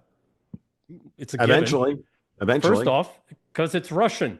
Yes. There is nothing more Russian than Odessa. I know. I know. Right? I know. So, I know. okay, so there's the Eastern Med, and beautiful Maloney was just in DC talking to President Trump and team, not just Trump, right? Yep. So we have our most lethal, I don't know if you know this or not, but the most lethal forces that we have in all of Europe are all already in Italy. Yes. I did not know that, but I knew, having spoken to people who are on the ground in Italy and are plugged into what's going on there, that the American military has our biggest presence is in Italy. I didn't know about lethality, but our most surgical air surgical and human surgical. We used to have a unit up in Germany, but it's been mild unit. I was in the first group version of it. Has been disbanded. So we used to have very capable surgical capabilities in Germany, but now most all of them are in Italy. Okay. Right. So that locks down the Eastern Mediterranean. Yes. We don't want to not lock down the Southern Mediterranean because those people need free flow of goods and everything else. And they're not our enemies. We're not at war with, and we need to Italy calm down Libya. Yeah. And Italy needs, exactly, right? And Italy needs Greece, natural gas coming from North Algeria, Africa. Okay. Yep. Morocco's never been our enemy. And Morocco, except for back in the old Barbary Coast days and, back in that. But, that was why the U.S. Navy was created, et cetera. And actually, it's why the Constitution was ratified, so you can have taxes and then have the money so that you could build ships so you can go fight the Barbary pirates. Right. Give me a second. You need Spain. Spain has ports. Yes. They're on the Mediterranean side, on the Valencia side. You need to be able to lock down the Straits of Gibraltar. Yes. There's a little island there called the Rock. There's the Rock of Gibraltar. So if you got Spain, and what had countrywide blackouts yesterday? I know. I agree. It absolutely was a threat. When I noticed this, I don't know if we touched on it the last time we spoke, but the last time that the EU was pushing hard for another round of funding to keep Ukraine alive, it wasn't just Hungary saying no in the European Council. It was Orban was joined by Giorgia Meloni in Italy, Spain, Portugal, and Slovakia. Now, Slovakia, obviously, Robert Fico. Guy survives 9 bullets to the chest, and they think they're going to get hit. They think they're going to roll this guy too. He's as tough as nails and spits rust. He's a gangster. Yeah, absolutely. Yeah. So I looked at it and I'm like, think about all of that. Think about what we just said with the U.S. moving their assets into Greece. As my good friend and partner Dexter White reminds me all the time, no one fucks with the Greek Navy. The Greeks are still excellent at they're still excellent at something, and that's boating. For the off the books operations, which most of this kind of conflict really is, right? Low vis or no vis conflict. There are no better and older, more trusted networks of ports and sea lanes and shipping lanes in the world than the Greeks. That's right. That's what Dexter White is getting at. Yeah. And so you have the whole thing, and all of that tells me that what's left? The United Kingdom. No. What I'm saying, as far as the northern Mediterranean coast, the only thing they don't control is the French Riviera, which we don't care. Right, because it's not if they were ever going to be industrial or they were ever Yeah, going we to be don't. real commercial ports, Yeah, yeah, they would have been by now. yeah. So I used to be in the yacht industry. Okay. I had a little right before I went back in my 40s into special operations, or went into the Army in special operations. I was in the yacht industry, and I lived on the island of Corsica in Cap Corse Wow. with the Celts, the Celtic peoples there, and they're a trip. Hmm. Uh, and then we had shipyards in Viareggio, Italy, so I could go east to Viareggio, and our corporate offices were in Marseille. So I would either go north and west on the ferry boat to go to Toulon or one of the others. Point being is, I know the southern coast of France very well from having traveled quite a bit and then having been in the yacht industry and the 55 plus meter motor yachts and traveling that area a lot and a lot of clients there, et cetera. They just don't have the ports. They don't have the rails. They don't have any of it. Mm. And they don't, you know, you're not going to be able to build it up. Right. And that's the other thing. What do you now you could do forced Nazi-like slave labor camps to build these assets and resources up, but you don't have the native populations to do it. So you're going to have to fall in on assets and resources that were already established in the last fucking war, Right. right? Because nothing's really changed since then. Right. So you're absolutely right. My brother actually, younger brother actually lives in Portugal, out of the UK. Um, so that was a threat. Absolutely. Spain has another threat, has two threats. One, it doesn't ever want to go, it despises the Marxists because of what they did in the Spanish Civil War and what led up to Spanish Civil War. While Spain has liberals and, you know, very left-leaning kind of people, they will never allow their country to go communist again because it's still in the living memory of some people, right? Right. Spain has another problem that is something that hasn't been seen in Europe for a very long time. They have a popular king who actually really cares about his people. I don't know if you saw the whole thing with the floods down in Valencia last year, where No, he I went missed that. down with the prime minister. He and his lovely wife, Her Majesty, went down there with the prime minister. People were upset and angry because services weren't helping and weren't getting in there. His Majesty and Her Majesty got out of the vehicle and they were pummeled with mud and people were yelling and screaming, and the prime minister got right back in his car and fled. He's a weffy, Right. right? Well, Hmm. His Majesty and Her Majesty were already popular. Now they're way more popular. And he's been saying things about we need to get these, as carefully as he can, right? Hmm. But were Spain to be provided the assistance it needs to be able to defend itself, people would rally to the king, unlike any other leader anywhere else in Europe except for maybe Hungary Right. Right. and Russia, right? Hmm. So that's a huge threat. And heaven forbid capable princes return to the leadership in the world, right? Yes. I'm putting Yes. out some pieces tomorrow about that on this chain of thought. So the other crazy thing, and I'm not big on coincidences, is Her Royal Highness Leonora, their daughter, is going to visit the Trumps. And there's this whole hubbub that she and Barron have been introduced already and that they've been having conversations. Well, what happened at the end of the last Baroque era, or the last, Gilded Age? American wealth went back to Europe and married into the noble and royal houses and recapitalized them. It's the last thing the Dutch East Indies Company and its descendants want. Right. Right. Strong, wealthy, capable princes who can afford their own goddamn knights, Hmm. who can war for the people, right? So it's Yeah. just No. funny. It goes aside from the geostrategic stuff, right? In the Mediterranean, Mm. the day after that visit goes viral on social media, the whole of Spain and Portugal blacks out. Wow. It's like, oh, Wow. come on, come on, come on.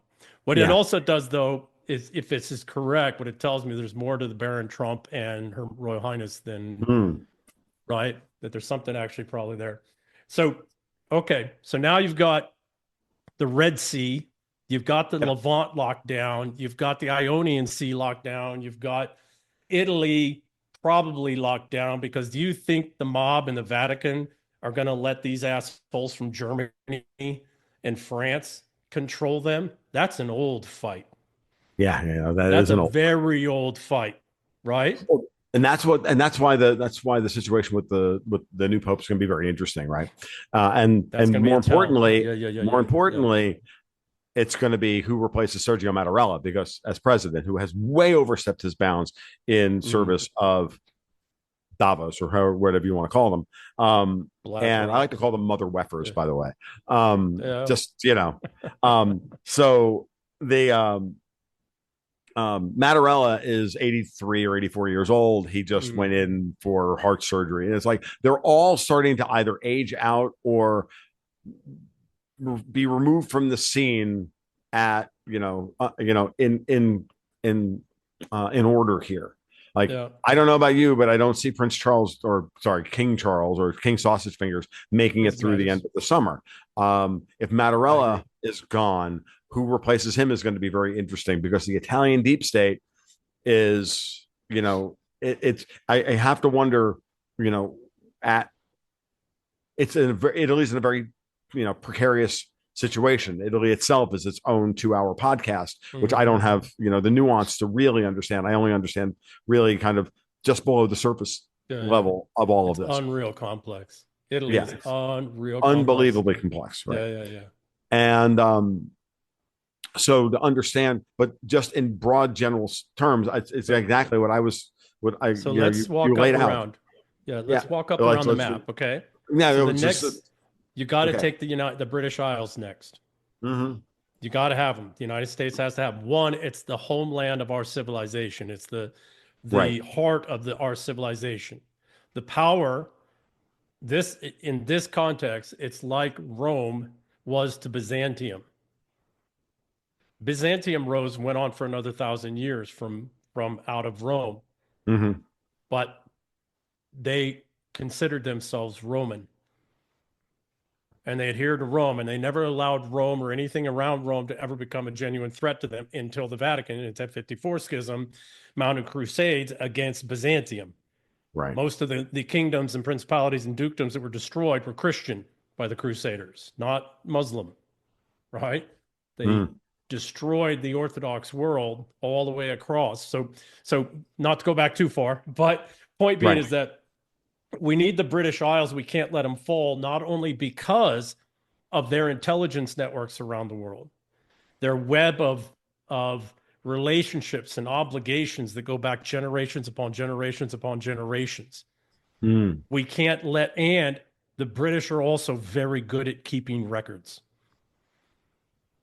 And we can't let that fall either. And they got nukes. And we could Yep. probably get the nukes out of there, right? Yes. But the Mm-hmm. point is that what Britain is and what it represents, unless it just gets nuked, we can't let it fall. We also can't let it fall geologically because it sits right off the coast of the continent of Europe Yes. and it's a fortress again. So we can't let it fall. Okay. Well, if what we're dealing with is the predecessor, the successor to the Dutch East Indies Company, we also have that's Dutch German monies. We have to finally get them out, reverse the hostile takeover and kick them the fuck out of Britain. I mean, he's getting rid of Done the city of once and London. for all. City London's done. Mm-hmm. That's happening. It's being gutted now. Mm-hmm. Right? We're margin calling that fucker over and Yes. over. It's like That's this what the flight. Yeah, that's what the flight nonstop. and That's gold exactly and right. everything else is happening. That's Absolutely. exactly right. We've been margin calling the city of London over and over and specifically, Yes. right? Much less Mm-hmm. Brussels and France and right. We've been Yes. all these actions. If you really look at them, what has it been? We've been margin calling fucking the city of London again and again and again and again and again for like the last 8 years, Yep. right? Now, Why? and it's accelerating and it's accelerating now that we have SOFR Correct. and LIBOR is dead and all of that Correct. stuff. And Correct. Yeah, yeah, yeah, and yeah. yeah, and so just to make sure that Yep. that Yeah, yeah. people are not confused here, we're talking about, and I touched on this, like intuitively I figured out what Trump's plan was. He's here to liberate everyone. He's here to liberate The the English British speaking Isles. He's here to peoples. Yeah. liberate Canada. He's here to Yeah. liberate the United States. And Yes. ultimately, he actually wants to Yeah. liberate. And by extension, once you've done all that, you liberate Europe if Europe wants to be liberated. Correct. You have to choke off the arterial flow into the leadership of Europe. Yes. But you have to do that by removing the entirety of and all remnants of the former British Empire. Yes. You have Yes. to, because Yes. that's the lifeblood they've been living on for without creating a damn thing themselves other than war Yes. and communism and Mm-hmm. Nazism and genocide, industrial scale genocide. I mean, they're brilliant innovators. Yeah. Fucking evil shits. Yes. Fucking, anyways, fucking Europeans. Um, I, and I, meanwhile, yes. as they're gutting the entire British Empire, they've rebuilt I mean, Europe is beautiful. Right. It's Yeah. beautiful. Why? Because we fucking paid for that. Because we paid for it. Yes. Way more than once. We've paid for it in the Napoleonic era. We paid for it in the 1600s after the 30, 80, 100-year wars. They rebuilt then. They rebuilt in the Napoleonic era in the 1800s. They rebuilt again after World War II. World War I, World War II. Yep. Who paid for that? The fucking British, the English-speaking peoples, the English-speaking world. So we've got to cut that off. That's what's happening. You also, though, have to isolate them Yes. geographically, geologically, Yes. right? Mm-hmm. No, I Okay. agree. I agree. Okay. So you If what take we're the black. So you, fighting, yeah. Yep. Okay. okay, so we worked all the Just way to make sure around. everybody understands what Yeah. we're talking about, it Yeah. means taking away the northern coast of the Mediterranean. It means taking control of the entirety of The the Black Black Sea, Sea. of Yep. taking it and Yep. turning it into a Russian lake. It means taking the Suez Correct. Canal. It means taking the Red Yep. Sea. It It means means taking the Arctic. taking The the Arctic. Arctic. Yes. And what do you need to take the Arctic? Greenland. Greenland and Canada. And what was that? Greenland was another and Canada. And what was the other thing that you need that was with Greenland? It was the British telling the Dutch, we're going to take your territory. You came and fucked with us 300 some odd years ago. We know who the enemy is. The enemy is you. And we're going to take your key strategic asset here. And oh, by the way, we just stirred your, we already have assets there, military assets, et cetera. We just got concessions to add more. But what's happening is we are telling these Dutch bankers, right? We're telling the successor to the Dutch East Indies Company, which is the successor of Venetian banks. This all goes all the way back. We see you. You are the enemy. We are ready to remove you. That's right. And Right. we are not going to give, you can rearm, you can do whatever the fuck you want to. We're not going to expend any more of our treasure and lives of young men and some young women, but really young men and money and debt and indebted our people to continue to fight you fuckers. We're going to That's right. wall you off, and you can arm all the fuck you want to with whatever resources you can figure out how you're going to get from somewhere in the world because you Right. lost Russia and Eastern Europe, so you ain't going to have that opportunity. And if you somehow get through Eastern Europe, you got Turkey there. Good luck. No, Right? I agreed. Okay. Like let's wall the place off and turn it into a John Carpenter movie. That's escape from Paris, escape like, from Antwerp. This guy's escape from Brussels, right? Yeah, exactly. That's what I've been saying for years. Is like, oh well, okay, let's just let's like wall it off and turn New York into a John Carpenter movie or L.A. and turn that. No, seriously, like Carpenter, and in his own way, John Carpenter kind of understood all this, like in his own kind of intuitive way. He really did, and no, I've been saying that for years, so I never really thought about it in terms of actually, doing that to Europe. But that's exactly what needs to be done, and That's what's happening. and it's what's happening. Let me give you another little piece that we should have all picked up on, but we missed. Remember the movie, Mike Myers movie, Austin Powers Goldmember? Mm-hmm. And remember Michael Caine was the father, and he says there's only two things I hate: people who are intolerant of other people and the fucking Dutch. He was telling us. He was I know. telling us And the who worst the part enemy was. Yeah. and the worst part about it is there's Mike Myers out there going elbows up with fucking the bloodless, thin lip Zelensky. That's what I'm going to start Yeah. calling Mark Carney, because that's what he is. And you know, like, oh my god, elbows up Dutch. Zelensky. It's just ridiculous. Like, and you know, Okay. I don't, So and I'll be honest with you, I don't think Mark Carney. I think Trump did what he did. Yeah, there's a lot of people that have a lot of opinions at this point about why Trump did what he did with the whole 51st state thing. But you know, and that I was a think message. That was a it was a message to message. It was BlackRock. a It was a ah. message to BlackRock, which I suspect is the new Dutch East Indies company. Mm, I look at these cycles as well. I did some research before we got on here. I'll publish it tomorrow. okay. But we have to think of like the Dutch East Indies Company as a special purpose vehicle. It wasn't built to last. It was established and chartered and funded and empowered to go out and build business networks and relationships that gave it access into all the various different assets and how it could look at different assets in different parts of the world, value those assets, figure out how to gain some, buy 3%, you know what I mean? The same shit that we do when we're going to do a corporate, takeover here in the United States, right? Um, or overseas, or it's all corporate. The way these people think is banking, right? Investment banking specifically, Mm-hmm. and um, debt.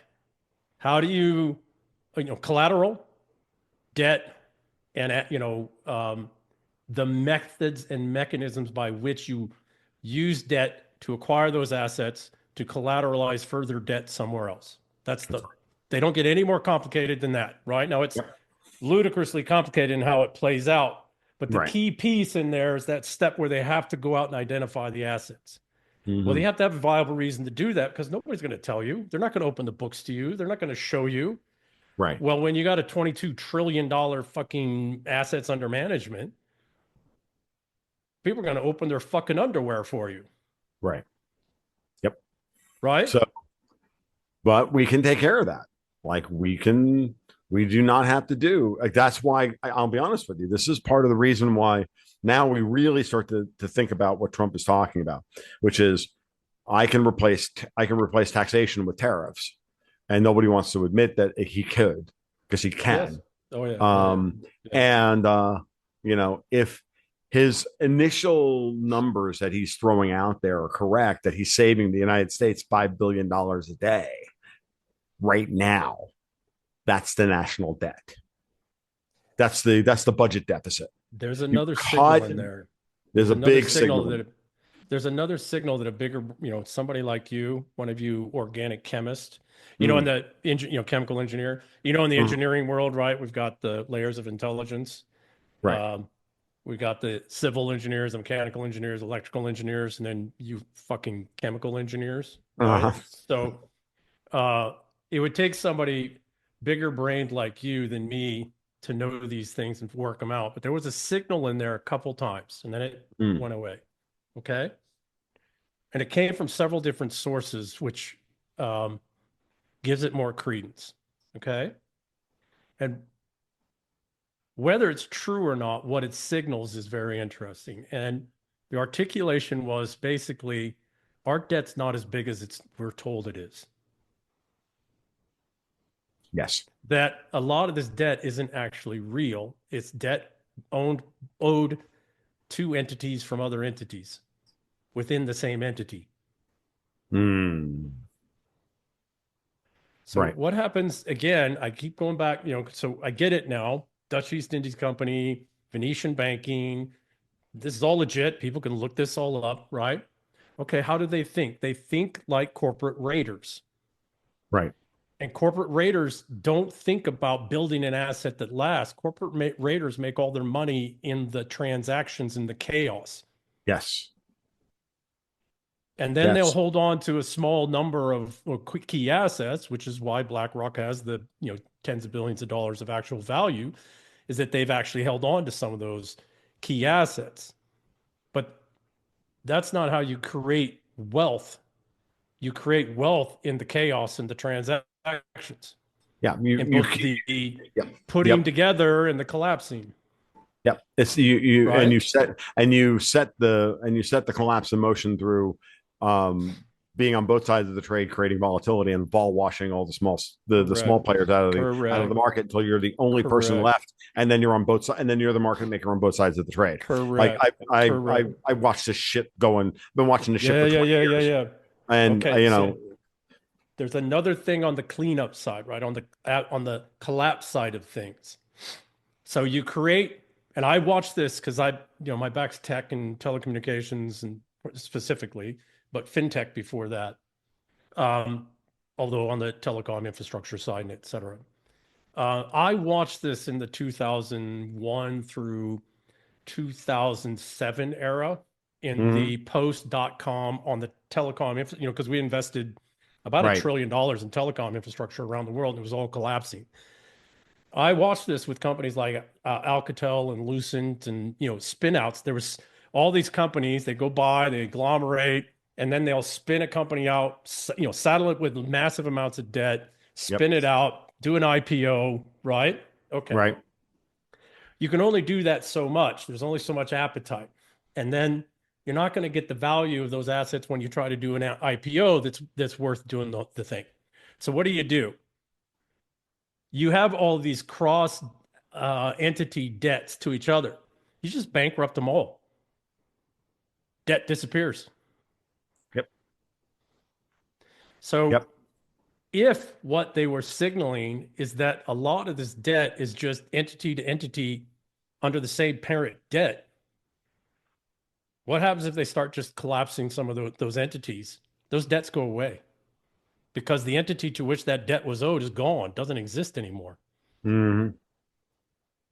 And you want a prime example, the disillusionment of the Dutch East Indies Company in 1799, or whenever, I might have got the exact date wrong. Mm. Did it do away with the Dutch East Indies Company and all of its infrastructure? No, that company wasn't viable anymore. It was a special purpose vehicle spun up for the purpose, like BlackRock. It's done, saddled up with debt, bankrupted, and all the companies that owe it debt, their debts are just all excused. Yep.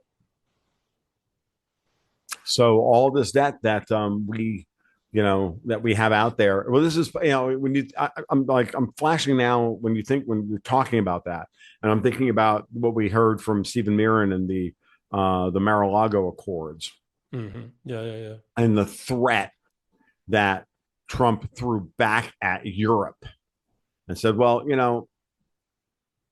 you owe us a lot of money for 80 years worth of defense and subsidization and everything else.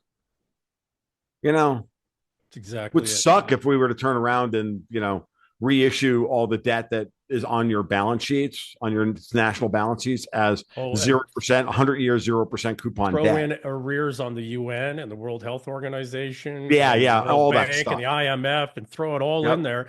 Here's yep. what we do. We drive you to a place where the EU is dissolved. Mm-hmm. Yep, All that debt goes away. yep. And you make it unmarketable. And now all of a sudden their balance sheets all collapse. Yes. And Yes. they don't exist. And it literally Yes. doesn't exist anymore. Yeah. And this is the funny part about this idiot Mark Carney, is that I'm sure that he was advising behind the scenes that as Powell was raising interest rates, I've made this point 1,000 times, they were loading up on US Treasury debt in order to have a massive amount of Yes. ammunition to Yes. throw at us if we Yes. ever decided to get out from Yes. underneath them. Yes. And they were going to, use the ball washing within the price of our assets as the Fed raised and lowered interest rates and dealt with managed the monetary cycle. Yeah. That they were going to be able to they were going to be they could deal with the hole in their balance sheet by papering it over. Yeah. Having the ECB do yield curve control, thinking in that respect. This is where I'm going to go like a little geeky here. They do yield curve control, and in doing that, you wind up you wind up setting the conditions for how they are going to do fiscal and monetary and political union, right? Yep. By bankrupting all the member central banks and then rolling all that up into the Yep. EU. Yep. Like Soros gave us the plan on this ages ago when he said we have to just wipe out all the debt, issue perpetual bonds at some low consoles at low rates and be done with it, wipe it off the books, get a clean balance sheet, and then use that. And I'm like, Yep. well, yeah, two can play that game. Yep. Since the ECB is literally nothing but a hedge fund that manages the debts of all the member central banks. Well, it plays them all off against each other. And you play everybody, and they've been playing everybody off against each other. Yeah. Meanwhile, the United States still has a significant amount of their hard collateral under the in the basement of the Mariner Eccles building, known as their sovereign gold, which we still haven't given back. Yeah. This is a point that no one wants to really talk about because motherfucker, possession's 9/10 of the law. You owe us. We don't owe you shit. So and that's what's coming, and they are totally fucking pissed. Totally agree. This is why we are geospatially isolating them in Europe and taking away all their lanes of recapitalization, ingress or egress. No, I'm going to put on a different. Yeah, that's absolutely true. Oh, but right, ingress and egress. Right. We don't want them to be able to get resources in or and assets in that they could use for war fighting, and then to get those war fighting resources out. Yes. Why? Because the only way that they have to enforce some way to force us to keep paying their debt, pay them, support them. They weren't able to suck us into a war on the continent with Russia. So that's off the table. It's not going to happen. It's not going to happen in China. It's not going to happen in Iran. Nope. Right? Like everybody's bragging now about, oh, we did all this covert action in Iran and we blew all this stuff up. Well, okay, cool. You could do that. What you just demonstrated, though, is you're terrified of Iran's air defense systems. Right. Because you didn't use aircraft, despite bragging about it all over the damn place. Right? So the concern I have... In effect, two can play that game. The Russians and the Iranians, the Russians refuse to really show anybody what their air defense systems are capable of, and they wouldn't give that up for defending Syria or Lebanon because it was not in their strategic advantage to do so. We never gave Ukraine competent F-16 pilots to fly over the war, so they didn't have to use their best air defense then. So, I hear the people who say that none of Russia's shit works. I'm not sure I buy that. I'm still on the fence about all this, about whose shit works and shit doesn't. I don't know if anybody's shit works. The absolute surest sign that Russia's shit works is we didn't use air. We didn't support Ukraine with air. It's the surest sign that Russia's shit works. It's the surest. That's the counter argument. Otherwise, we would have been using air because we sure as hell used it in Yugoslavia and we used it in Kosovo and we use our air everywhere else. Our shiny little toys. We sure as fuck didn't use it in the one major near peer war that we've had in 80 years. Why? Okay, we didn't use aircraft to bomb Iran. Hegseth and Tulsi Gabbard recommended to Trump that we don't do the Israeli plan to aircraft bomb Iran. Right. So what did the intelligence community do? Covert action and guys on the ground, sabotage teams. Okay, cool. That makes for some nice movie scripts later on.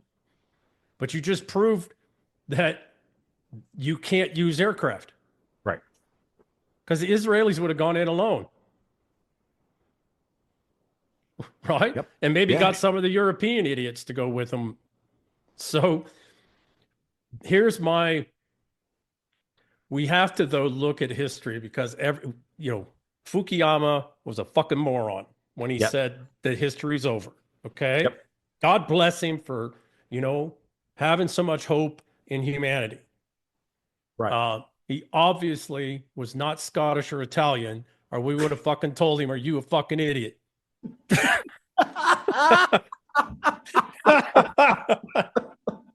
Oh my. Yeah, absolutely. Good agree. Right? Can't argue with that So, point, DM. Not at all. so history shows that what they'll do now, and I mean this genuinely, right? And I had this conversation with my friend there, our mutual contact there in Ireland, um, because they're talking about, concern over the power grids and all that. So if I was if I was going to suddenly massively rearm and reindustrialize to build up my martial capabilities to go to war with somebody that I think owes me debts that they're telling me they're not going to pay because they don't owe me, and that's the only way I can get them to do that. I'm going to put a bunch of brown people into labor concentration camps like I did before, only they weren't brown. Mm-hmm. They were just the undesirable white people and the gypsies. And I'm going to suddenly massively reindustrialize, but I got to cover that and hide that because shit, we did that in the last century and people are kind of onto that. And we got all this technology. The technology only works though when the power's on. Yeah. I could do all kinds of shit with rolling blackouts that randomly happen here and there because I went to a green infrastructure and now Mm. I have kill switches all over the place, like I just demonstrated with Spain and Portugal. And I could do all kinds of horrible, horrible shit.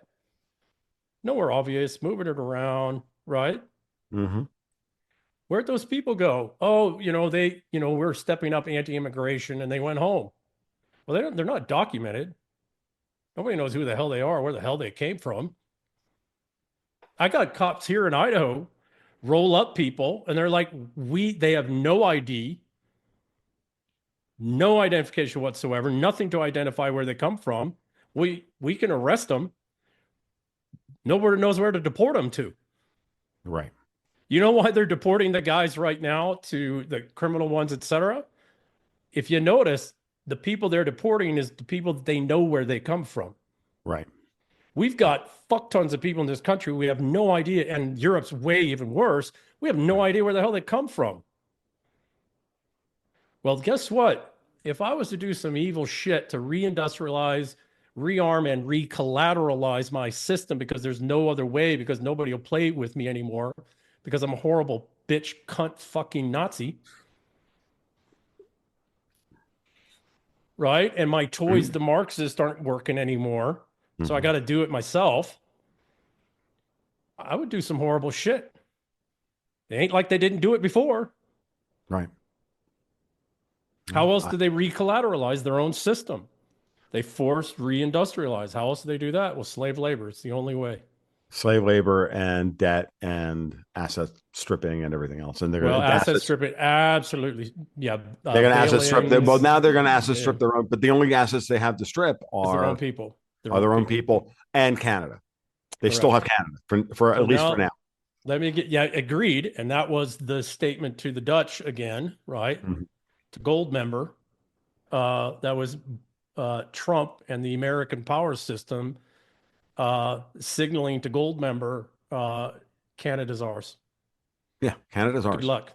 Good luck. And you can put this guy in charge, but he's going to preside over a weak government with a populace that hates him. And Western Canada is going to have a very interesting have a very interesting choice in front of them. And are they really as tough as the defensemen the hockey defensemen that they breed out there, those farm boys out in the Western Hockey League, which they're tough motherfuckers, those kids. Are they that tough? We're going to find out. They will be welcome here in the United States. Now, but again, I've said this, but here's the thing. Mark Carney can declare war against the United States all he wants. He said this last night in his acceptance speech. He said the old relationship with the United States is over. We are Canada. We are strong. We're gonna build, baby, build with what? I got a different take on it. The original relationship between Canada is back on, baby. The French Indian Wars. Right. The next state.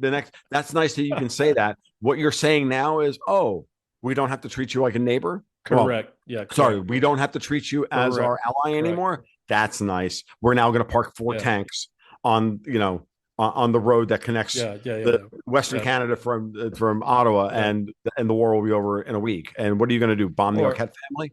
Like, excuse well, me, we're I'm going making a South Park to, reference, but that's it.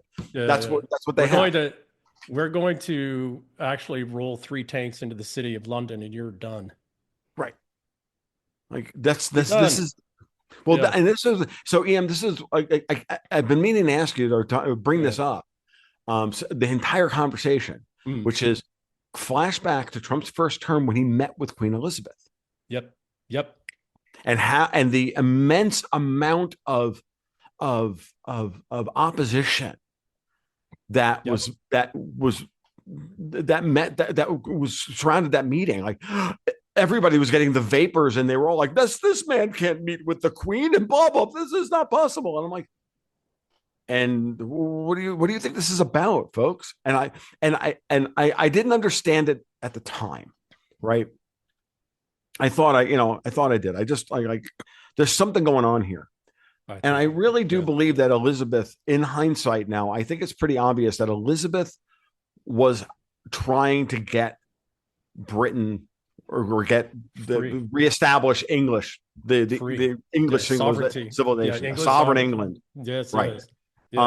Yes. And Trump was her mechanism by which to do that. I agree. And you know, I go back to what I call the coup against the Lizzes, where she Yep. dies in the same week that Liz Truss is ousted and Rishi Sunak Yep. is put in place. Yep. That all happened in a week, and it's easy to cover that because Liz was, Queen Elizabeth was 99 years old. But the reason why, she was not going to die is because she didn't want Charles to be king. So well, So now let's possibly, but give me a second. Give me a second. sure. Because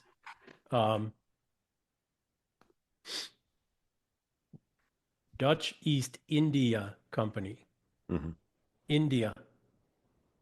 Mhm. Where's Sunak from? Exactly.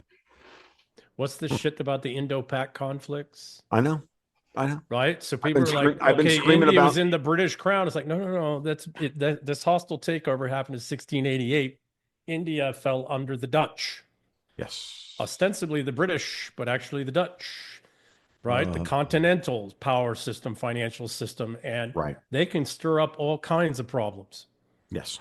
all kinds of problems, Mhm. right? I'm gonna tell you right now, I do not like this Ramaswamy guy here in the U.S. There's something. My Awful. former intel senses are just, this guy is bad news, and we Mhm. need to deal with this. There's a Well, reason he's not in if you Doge and all of notice, that, right? well, that's why he's been Yeah, exiled. yeah, yeah, yeah. So, um, So, understand, I've been on this for a while now, saying, what is it with having Indians be moved into all of these positions of power? CEO of Microsoft, CEO of this company, CEO of yep, that company, yep, mayor of London, mayor, yep, prime minister of here, yep. here, there, and everywhere, all over. Like I was speaking to a friend of mine the other day. He's like 80. I was speaking to Sean Newman. 85% of Canadian trucking companies are owned by Indians. Oh, by the way, Dutch East India Company did a hostile and that's takeover why of Britain. JD Vance going to India was so important. And then Correct, Modi cutting a deal, and that's why correct, India is always like wavering back and forth and everything else. correct, Anytime correct. India gets out, looks like they're going to get out from underneath. There's either peace is going to break out between India and China over the border or Yep, whatever. Every time India tries to make a move out from underneath the system, Pakistan, India blows up, so or a something country, blows up every one time. massive company and its financial institutions, and these do go back to Venice. This is no exaggeration because that's I where know. the Venetian bankers went. I know. So these are European relationships. The Dutch East India Company was founded in 1602. So 423 years ago. All right. I think my math's right. Mm-hmm. Um, uh, think of the web of relationships Exactly. and how those go back generations upon generations, Mm-hmm. right? I was an intel guy, advanced force operation kind of guy.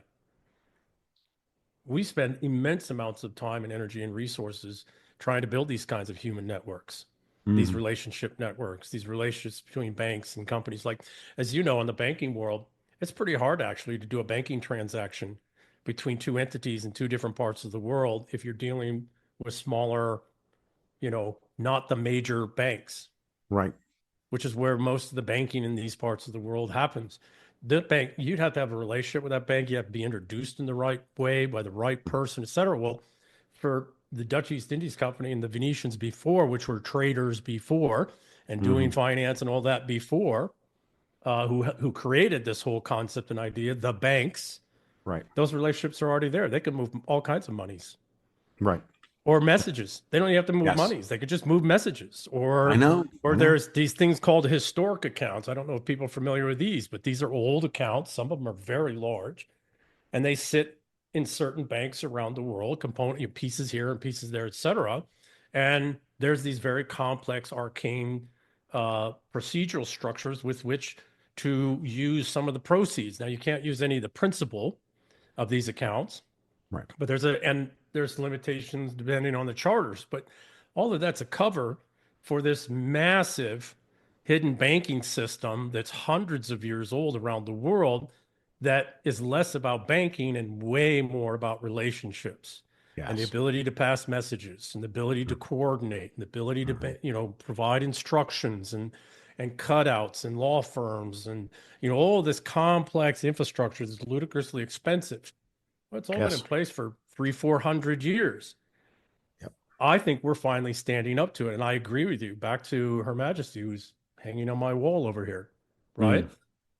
But not Her Majesty. I'm not macabre like that, but a photo of Her Majesty.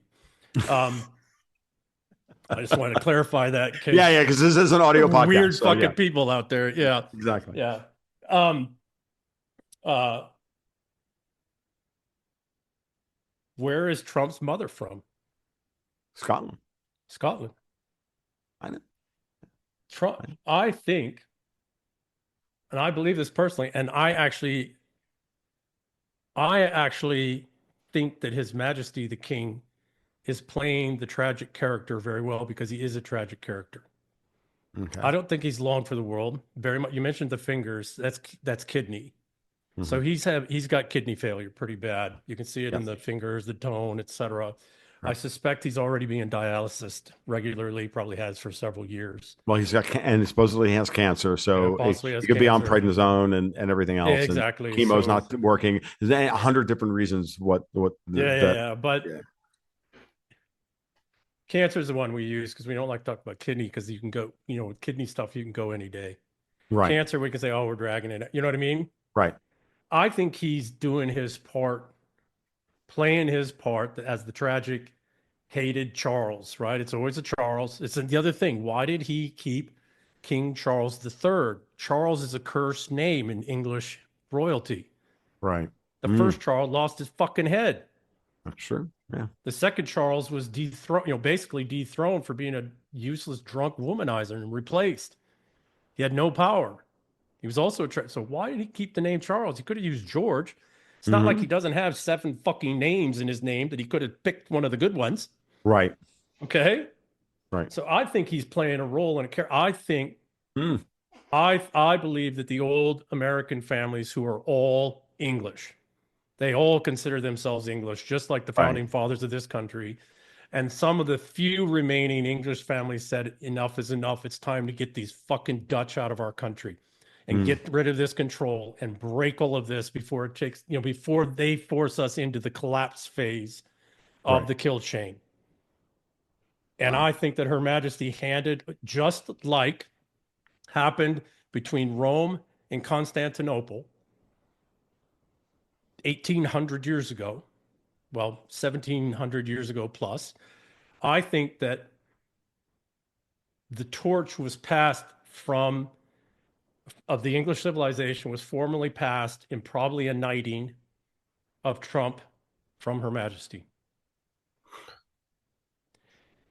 If it makes some. I'm not. I don't know this well enough to say one way or the other. I find it fascinating, and I also know that Trump has already begun the process of working with William. And So why was if you look at the and funeral, why was Kate Middleton out of yes, the public eye for as long as she was?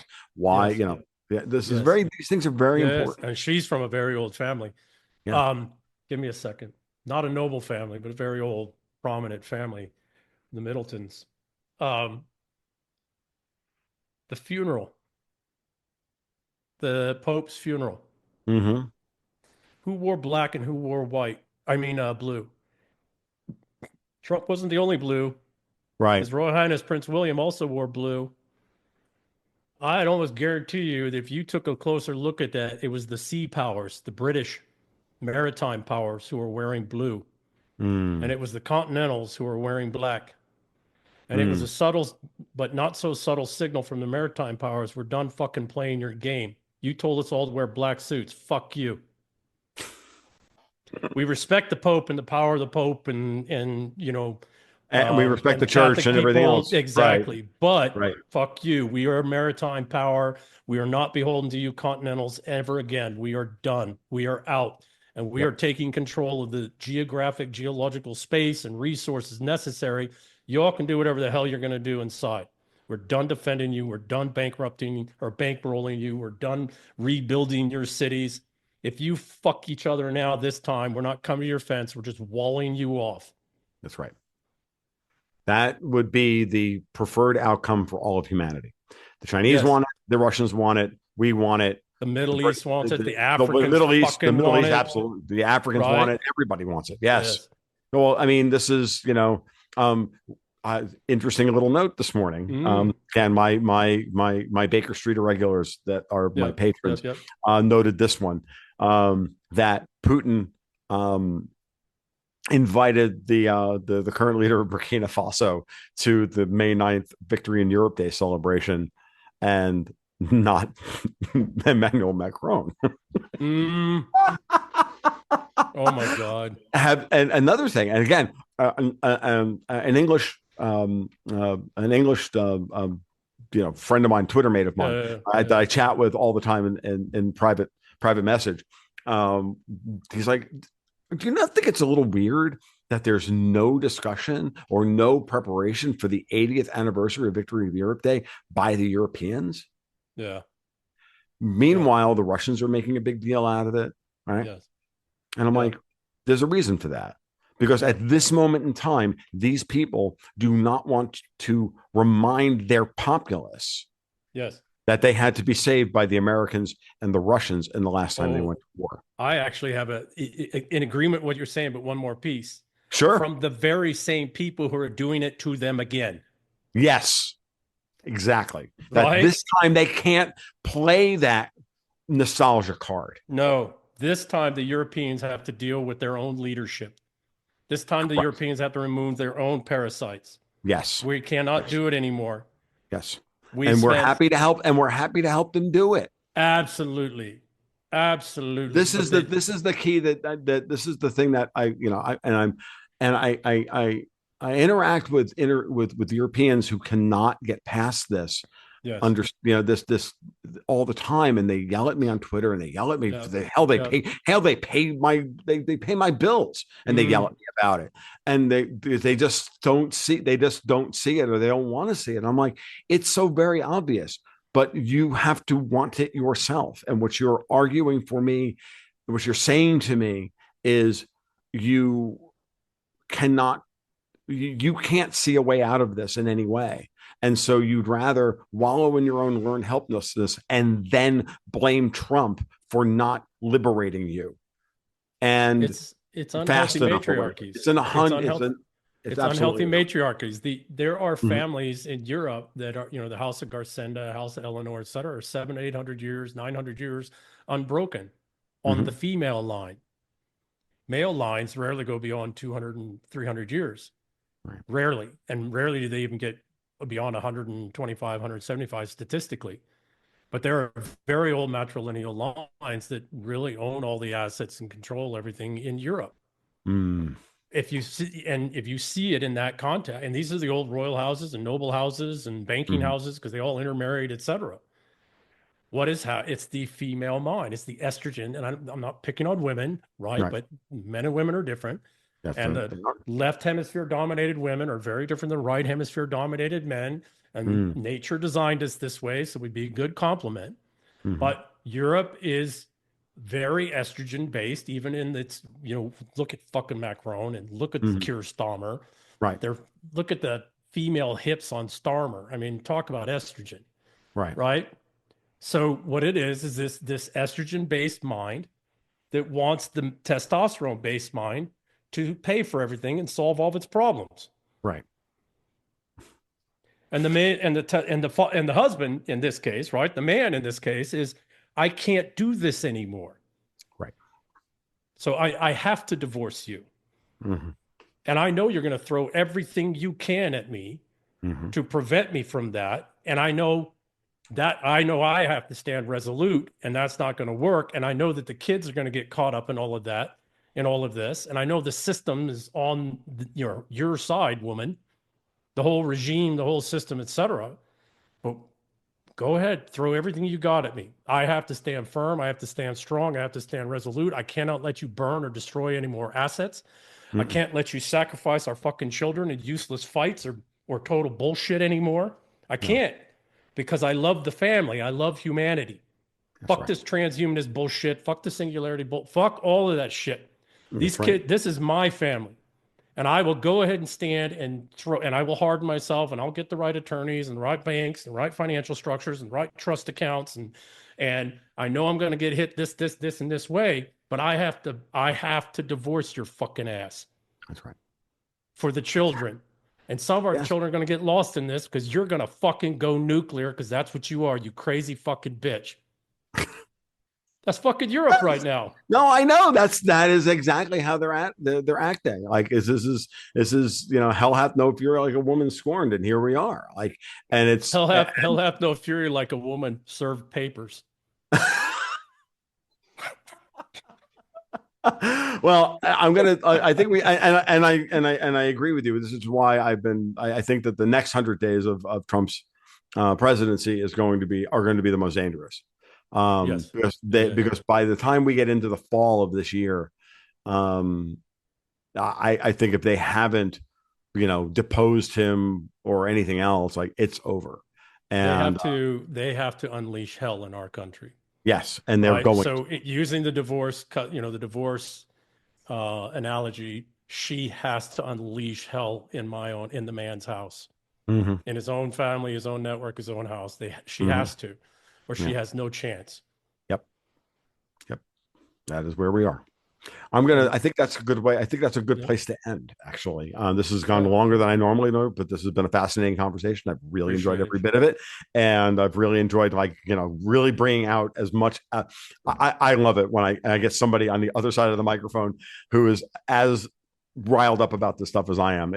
I'm usually the one dropping F-bombs left and right and losing my mind. And I'll be honest with you, EM, I enjoyed every moment of it. So we'll definitely do this again at some point when we get a chance to maybe update where we think we are in the process of the kill chain, and then we'll do it again. So thank you, my friend. It was fun. And give everybody a quick plug on the way out the door for where they can find you, and then we'll end the podcast.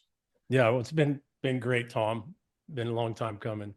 I think so. EM Burlingame at Twitter. I have emburlingame.substack.com, which I put things on. And most of it's free. I don't think I've ever put anything on there for a cost. And I'm doing a serialized novel that really goes into a lot of this stuff in the old way, a chapter every couple of weeks or so. Mm-hmm. So people can really dive into the history and what's happening now and how and all that, and murder and killing and banking and all that shit. So I haven't put any sex in it yet. I probably won't, but we're Scottish. We like to keep that shit to ourselves. Fair enough. Whereas we Italians, well, it's everywhere. We can't help ourselves. So with that said, I'm TFL1728 on Twitter. You can follow us on Patreon at Patreon/ghostsandguns.com. We're out. You guys be well. You take care. We'll talk soon. Keep your stick on the ice.